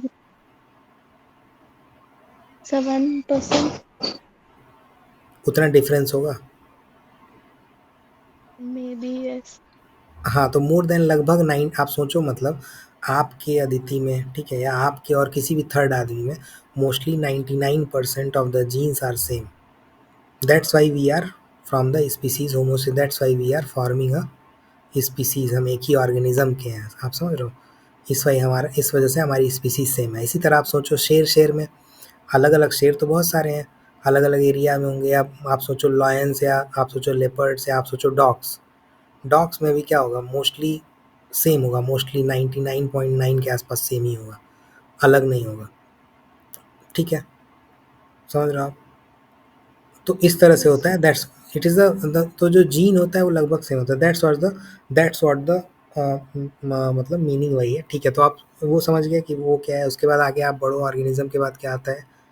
ऑर्गेनिज्म के बाद population. What is population? Sir जो सेम तरह की स्पीशीज होती हैं।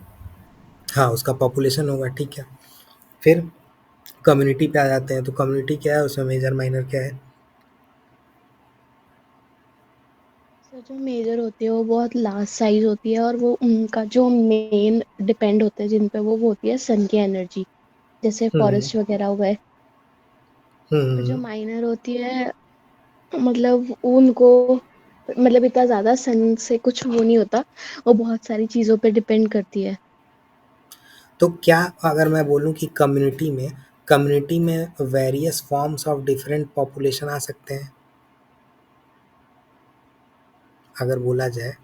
भाई मैं बोलूँ कि जैसे आप रह रहे हो देहरादून में, ठीक है, मान लो, लेट सपोज आप वहाँ रह रहे हो।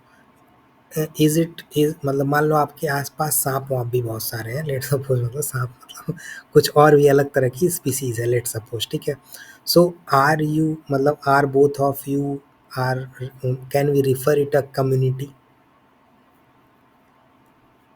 Can we refer it a community?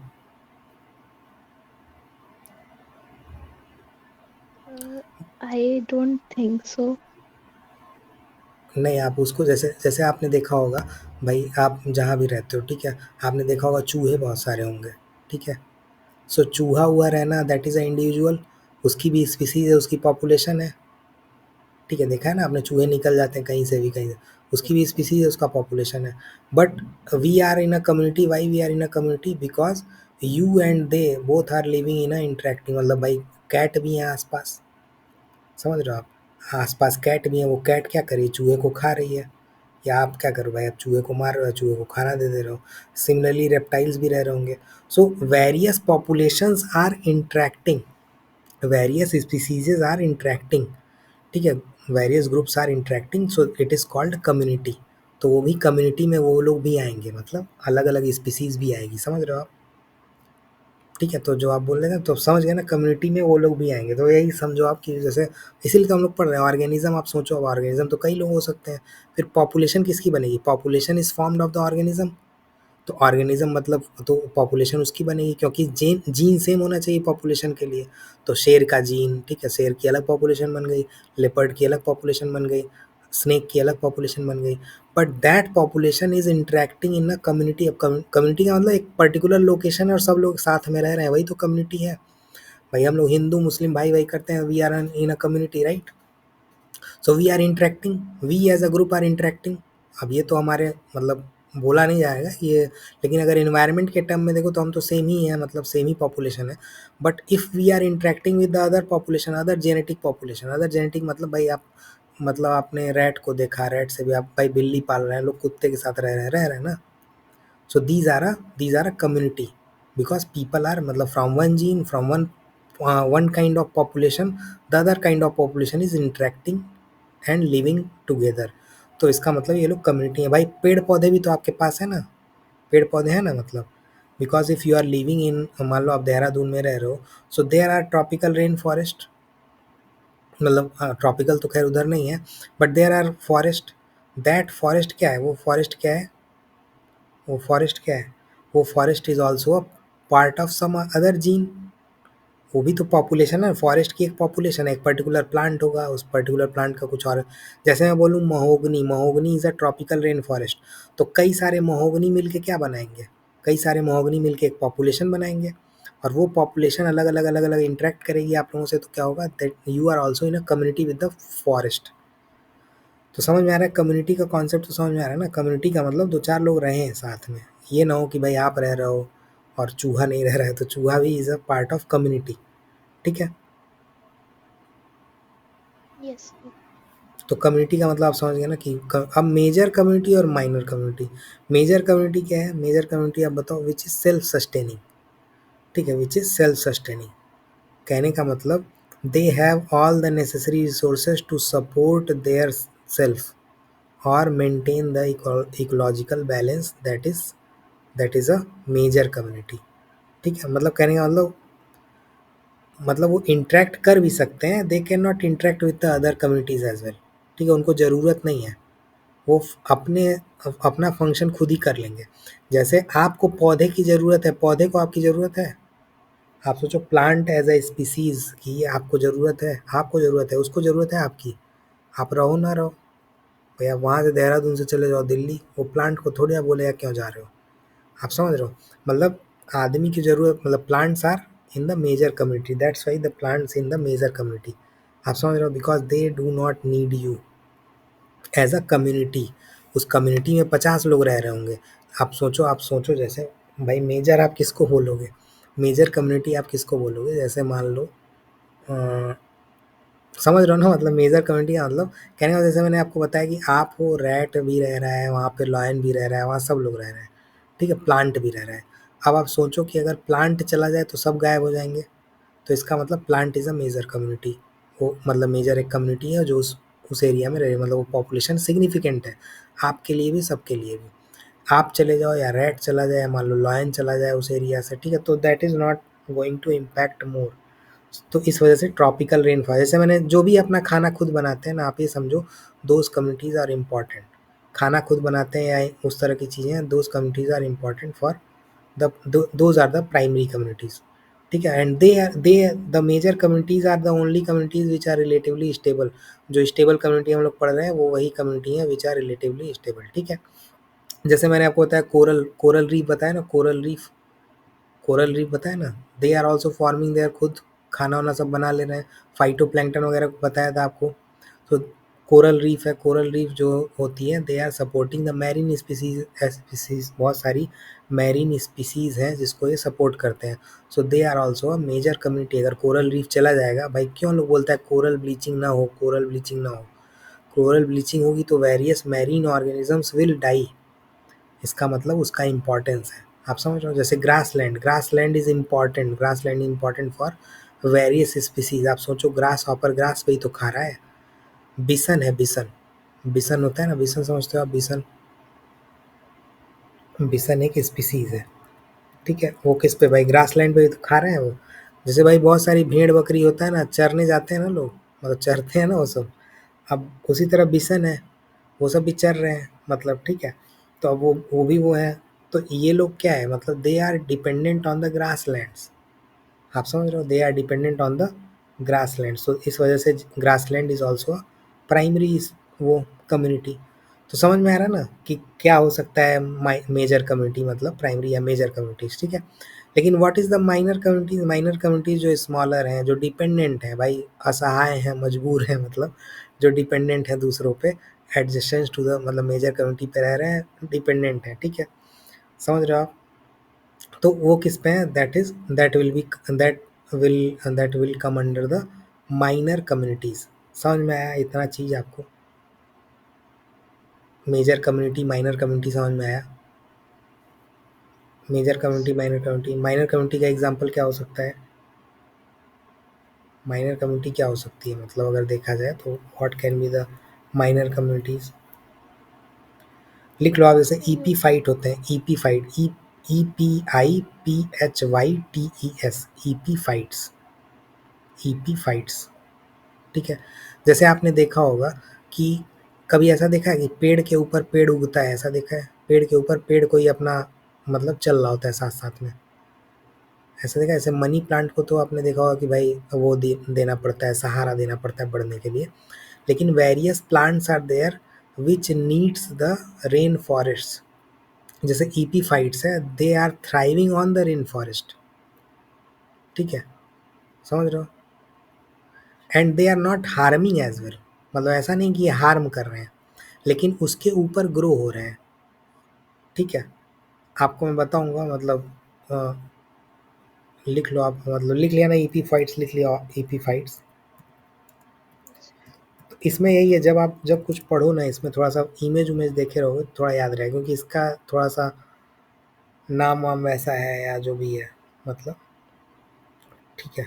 तो आप जैसे ईपीफाइट्स में आप लिखो ऑर्चिड और फर्न, फर्न होता है FERN, FERN, और ऑर्चिड्स होते हैं, ऑर्चिड्स, ऑर्चिड्स होता है बहुत खूबसूरत खूबसूरत, वो होता है छोटा छोटा, वो होता है क्या बोलते हैं, फूल टाइप का।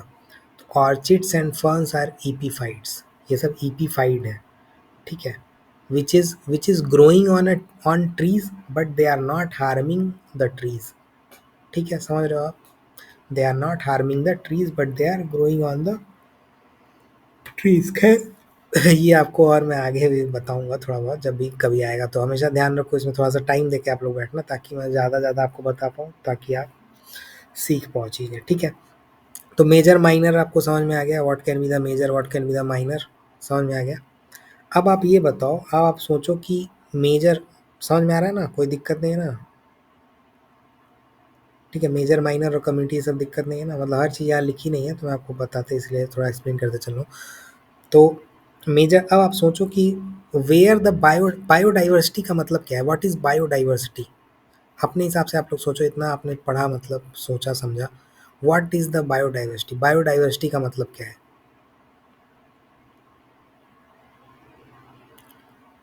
बताओ अदिति, बायोडाइवर्सिटी क्या हो सकता है, आगे मैं बताऊंगा आपको, लेकिन बायोडाइवर्सिटी क्या हो मतलब सकता है। हाँ होता है जो मतलब ऑल काइंड ऑफ लाइफ्स होती है जो हम एक पर्टिकुलर एरिया में फाइंड करते हैं, वैरायटी ऑफ एनिमल्स हो गया, प्लांट्स हो गया, या फिर कुछ भी, मतलब जो एक एरिया में होता है हाँ हाँ पर्टिकुलर। हाँ, ठीक है। तो आप किसको आप बोलोगे कि ये बहुत ज़्यादा डाइवर्स है, where various type of organisms are there, तो आप बोलोगे भाई ये रीजन जो है बड़ा डाइवर्स है, आप बोलोगे ना कि इसकी बायोडाइवर्सिटी बड़ी अच्छी है, बड़ी ज़्यादा है, ठीक है, आप समझ रहे हो, आप उसको बोलोगे कि इसकी बायोडाइवर्सिटी बहुत ज़्यादा है, बहुत अच्छी है। जैसे मैंने बताया कि ग्रास लैंड जो है, grassland is a major community, अब जब मेजर कम्युनिटी के इन एंड अराउंड दुनिया भर की स्पीसीज पाई जाएंगी, राइट, इसका मतलब wherever the major communities are there, there biodiversities will be high, समझ गए आप ये चीज़, कि उनकी बायोडाइवर्सिटी बहुत ज़्यादा होगी, because various other organisms are dependent on the major communities.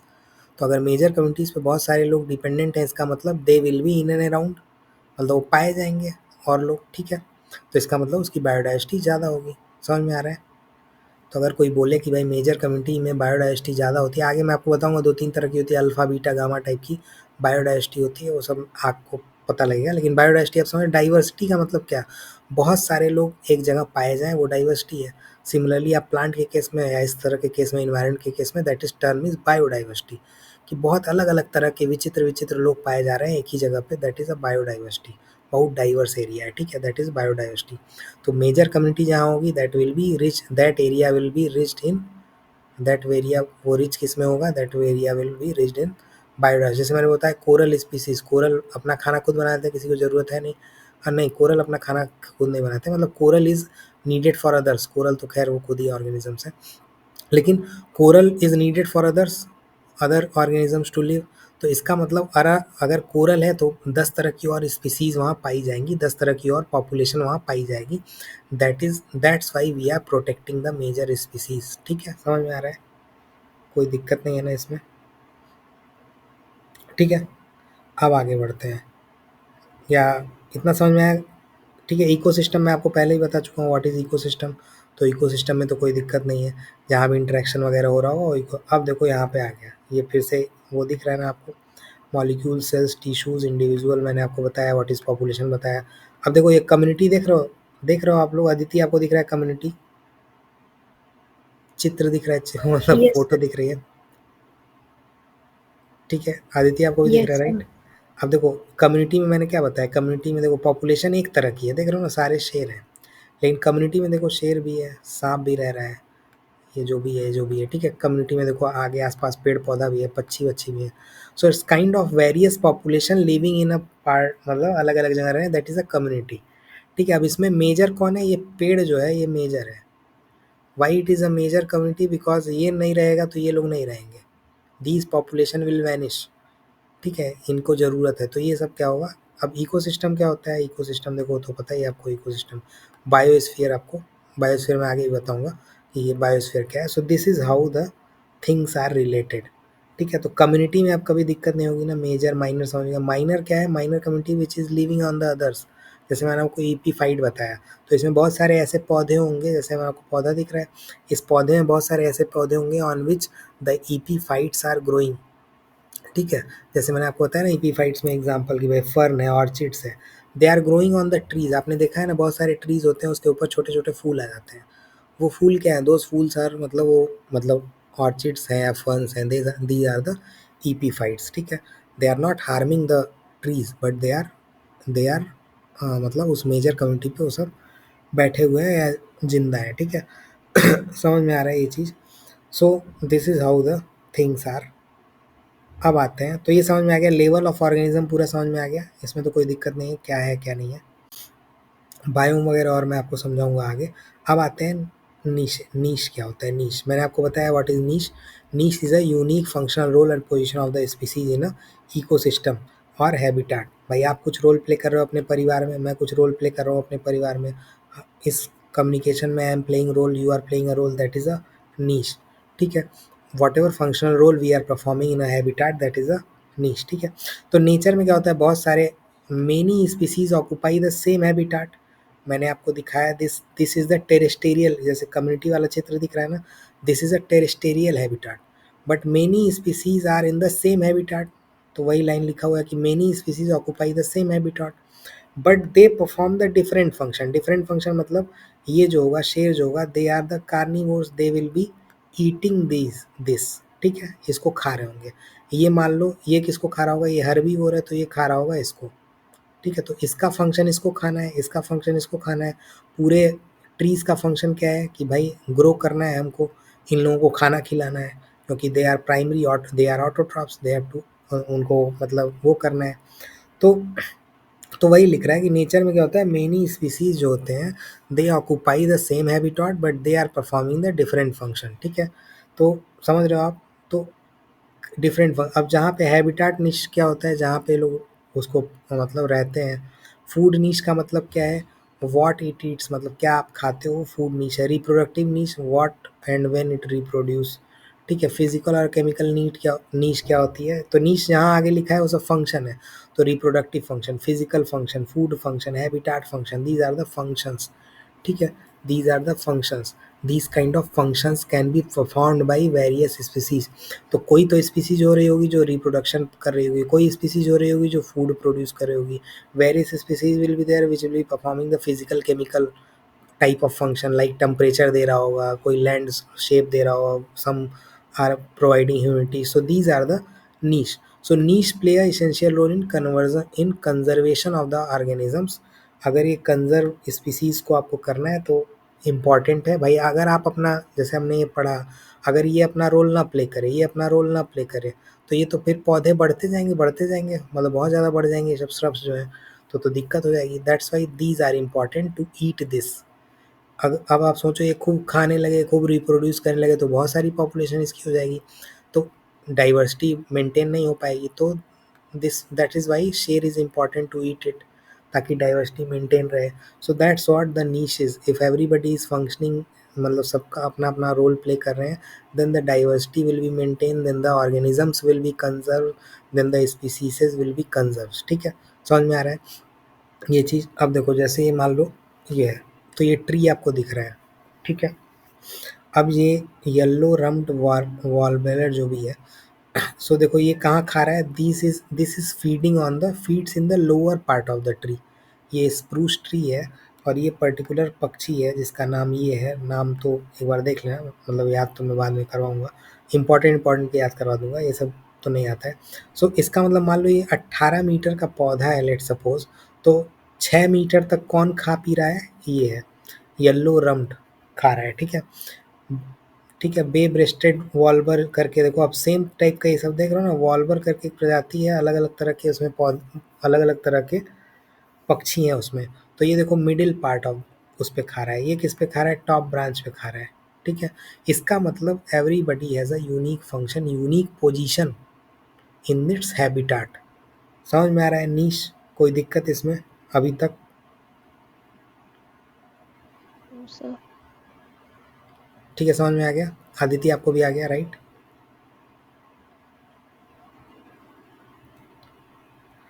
आ गया आदित्य, कोई दिक्कत तो नहीं है? Yes sir. सो गए क्या? चलो लास्ट क्वेश्चन कर लो फिर। ये देख रहा है, ये 2013 वाला बताओ इसका आंसर। No sir. लास्ट वाला ये आंसर बताओ, ये बाकी डिफरेंस तो अभी मैं बता देता हूँ 2 मिनट में।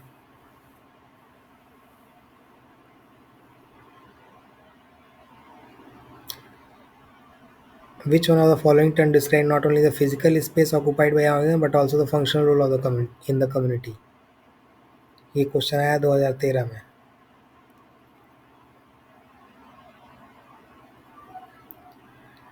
आ रहा है ना, इसमें तो कोई दिक्कत नहीं है ना, ये सब तो डायरेक्ट डायरेक्ट क्वेश्चन है जो मैं पढ़ाया अभी तक, हम लोग जो पढ़े। आ रहा है शगुन इसका आंसर कि इसमें बताना है कुछ? सर मुझे ना थोड़ा सा ब्लर ब्लर दिख रहा है, तो फिर मुझे इसका एग्जैक्ट वो नहीं दिखाई दे रहा कि नीचे क्या लिखा है। ब्लड दिख रहा है, अभी सही दिख रहा है, इसको बड़ा कर दो थोड़ा सा।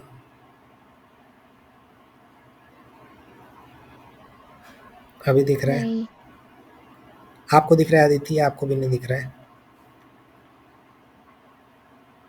अदिति आपको दिख रहा है?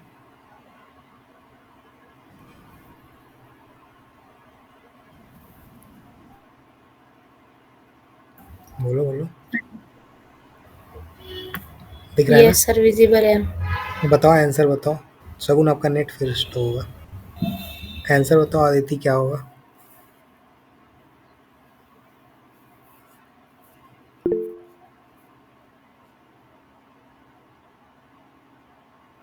सर अब दिखाई दे रहा है। ठीक है, बी। सर ठीक ठीक, बी है ना, मतलब ठीक है, नीचे इसमें होगा कोई बड़ा इसका वो नहीं है। आंसर। हाँ नीश ही है। अब देखो, लॉजिकल कोई दिक्कत नहीं नीचे। है। हाँ, कोई दिक्कत नहीं है इसमें।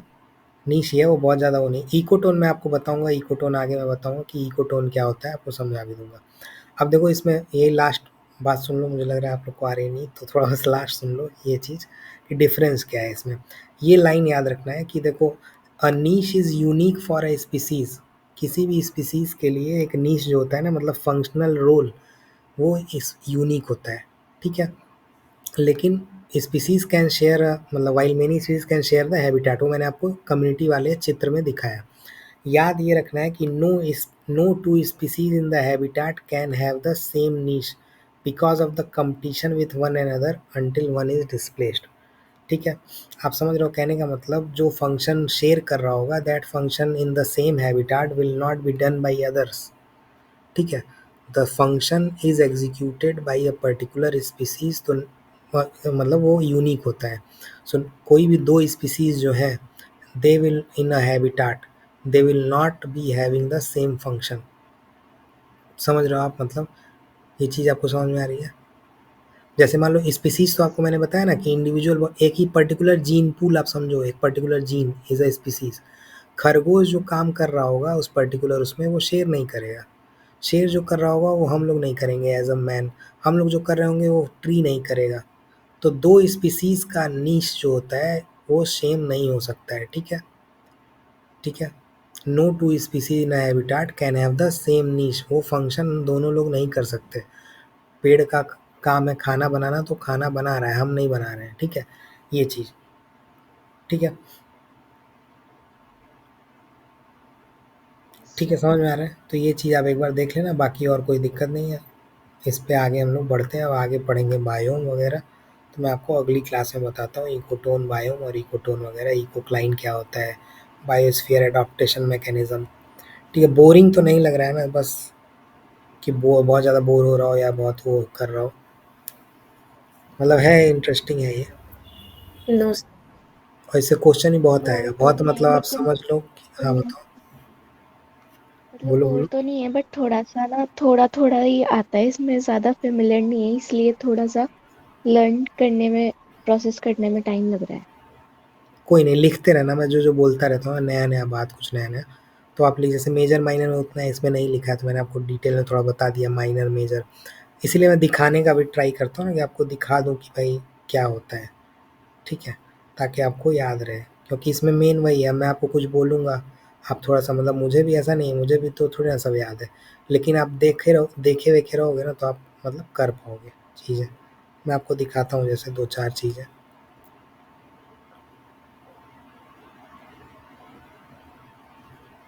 तो देखने से क्या होता है, याद रहता है। इसमें फ़ोटो-वोटो थोड़ा ज़्यादा आपको देखना सुनना पड़ेगा, कभी ना समझ में आए तो आप देखो कि क्या है। जैसे देखो ये बिसन है, दिख रहा है ना ये, ठीक है। सो दे आर लिविंग इन, अब ग्रासलैंड क्या है भाई, ग्रासलैंड, हाँ बताओ शगुन। तो ग्रासलैंड क्या है, ग्रासलैंड क्या है, कम्युनिटी, मतलब हमने पढ़ा ग्रासलैंड क्या था भाई, ग्रासलैंड एक मेजर कम्युनिटी है, ठीक है। तो देखो ये सब रह रहे हैं उस पे, ये बिसन है, ठीक है, आपको ये दिख रहा होगा, ऑर्चिड दिख रहा होगा अगर, ठीक है। तो ऑर्चिड फर्न देखो ऐसा होता है, दिख रहा है ना, देखो ये ऑर्चिड फर्न है, देखो पौधा तो कुछ और है, उसके ऊपर ये सब ग्रो हो रहे हैं, दिख रहा है। जैसे कोई भी फोटो देखोगे आप, ये फोटो है मान लो, ऐसा छोटा छोटा आपको वो दिख रहा है, लेकिन पौधा तो कुछ और है ना, मतलब पेड़ किसी और चीज़ का है। They are growing, so these are the epiphytes, इस वजह से फर्न्स जो होते हैं, या ये जो होता है, जैसे फर्न अगर मैं डालूंगा तो इसका भी इमेज आएगा, तो दीज आर द ईपीफाइट्स, ठीक है। देखो ये सब फर्न है, ठीक, ये किसी और पौधे पे सब हो रहे होंगे, ठीक है, ये सब किसी और पौधे पे उग रहे होंगे, so these are the ferns, ठीक है। सो देखो ये छोटा छोटा दिख रहा है इसमें, देखो ये छोटा छोटा, सो दीज आर द फंस। तो ये चीज़ अगर आप पढ़ोगे तो थोड़ा सा देखो, ये देख रहे हो ना, उगा हुआ है ये हल्का सा बगल से ऐसा गोल सा, तो पेड़ किस कुछ और है, उग कुछ और रहा है, सो इसका मतलब वही है। और ये सब जब आप पढ़ोगे तो मैं आपको बताऊंगा, दीज आर द कोई सिम्बायोटिक रिलेशनशिप में है, someone is in the competitive relationship, competitive का मतलब कि आपका हो मेरा ना हो टाइप कॉम्पिटेटिव, या आपका मैं हार्म कर दूं, that is a competitive relationship. Symbiotic मतलब मैं आपको, मेरा भी फ़ायदा हो आपका भी फ़ायदा हो, if we are living in a, तो इस तरह से बहुत सारे हैबिट, मतलब जब आप इन्वायरमेंट में देखोगे बहुत सारी ऐसी स्पीसीज हैं which is in the symbiotic relationship, बहुत सारी ऐसी चीज़ें which is in the competition, ठीक है। तो आपको पता लग जाएगा। सो दैट्स व्हाट, और मैंने कुछ बोला था आपको दिखाने के लिए, अगर आपको याद हो, आपको मैंने बोला था शायद मॉलस्क को दिखाने के लिए ना, दिख रहा है ये मॉलस्क, ये, यस। तो ये सब इस तरह के ऐसे छोटे छोटे ऑर्गेनिज्म हैं, एक बार देखे रहोगे तो आपको आइडिया होगा। क्रस्टाशियन मॉलस्क, ये सब क्या है मतलब, व्हाट आर दे, ये सब यूरी है, लाइन है, देख रहे हो ना, पानी में रहेंगे ये सब, अपना सब कर करा लेंगे, आप समझ रहे हो मतलब, हाँ उस पर भी रह लेंगे, पानी में भी रह लेंगे, ठीक है। मॉलस्क हो गया, ऐसे क्रस्टाशियन हो गया, ये सब क्या है, यूरी है, लाइन है।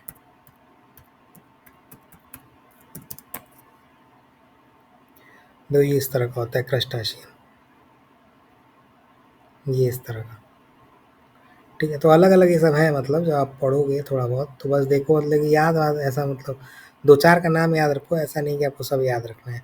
कि क्रैब ऐसा होता है, लॉबस्टर है, कैरी फिश है, लॉबस्टर, ये सब नाम उस तरह का नहीं आएगा, कि नाम आएगा तो वैसे भी मुश्किल है करना, नाम नहीं आता है जनरली, लेकिन आप पता रहेगा तो थोड़ा सा ऐसे होता है ना, पढ़े रहोगे तो रिलेट कर पाओगे। जैसे मैंने आपको बताया कि no two species have the same niche in a particular habitat, तो वो क्वेश्चन आया, तो ये इस तरह के क्वेश्चन आते हैं, ये क्या है, कॉन्सेप्चुअल क्वेश्चन है, तो ये लाइन लिख के आएगी इस तरह की, ठीक है। जैसे मैंने इक्वेटर वाला आपको बताया, तो इक्वेटर वाले में क्या है, इक्वेटर वाले में आपको बताया ना 13 कंट्रीज है, ठीक है, पानी वाला बाउंड्री मलेशिया पे है, तो ये सब क्या है, ये सब है कॉन्सेप्चुअल चीज़ें, मतलब यार माइंड को हिलाने वाला, मतलब थोड़ा सा माइंड पे वो डालने वाला।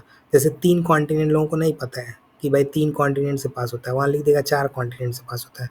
वो वो ये पूछेगा ही नहीं कि भाई 4 कॉन्टिनेंट कौन-कौन से हैं जिससे पास हो रहा है। लेकिन वो लिख देगा कि भाई 4 कॉन्टिनेंट से पास होता है, तो आपको लगेगा यार गलत है या सही है, जो भी है, समझ रहे हो आप? तो लाइनें हमेशा ऐसी बनती हैं, तो ऐसी लाइनों पे मतलब हर चीज़ पे आप थोड़ा सा वो रहो तो हो जाएगा, ठीक है? तो शगुन हो गया, अब कोई दिक्कत? शायद दीदी चली यस गई। सर। ठीक है, फिर नेक्स्ट रखते हैं आगे, ठीक है? Yes sir. चलो ठीक है, फिर बाय। Thank you sir.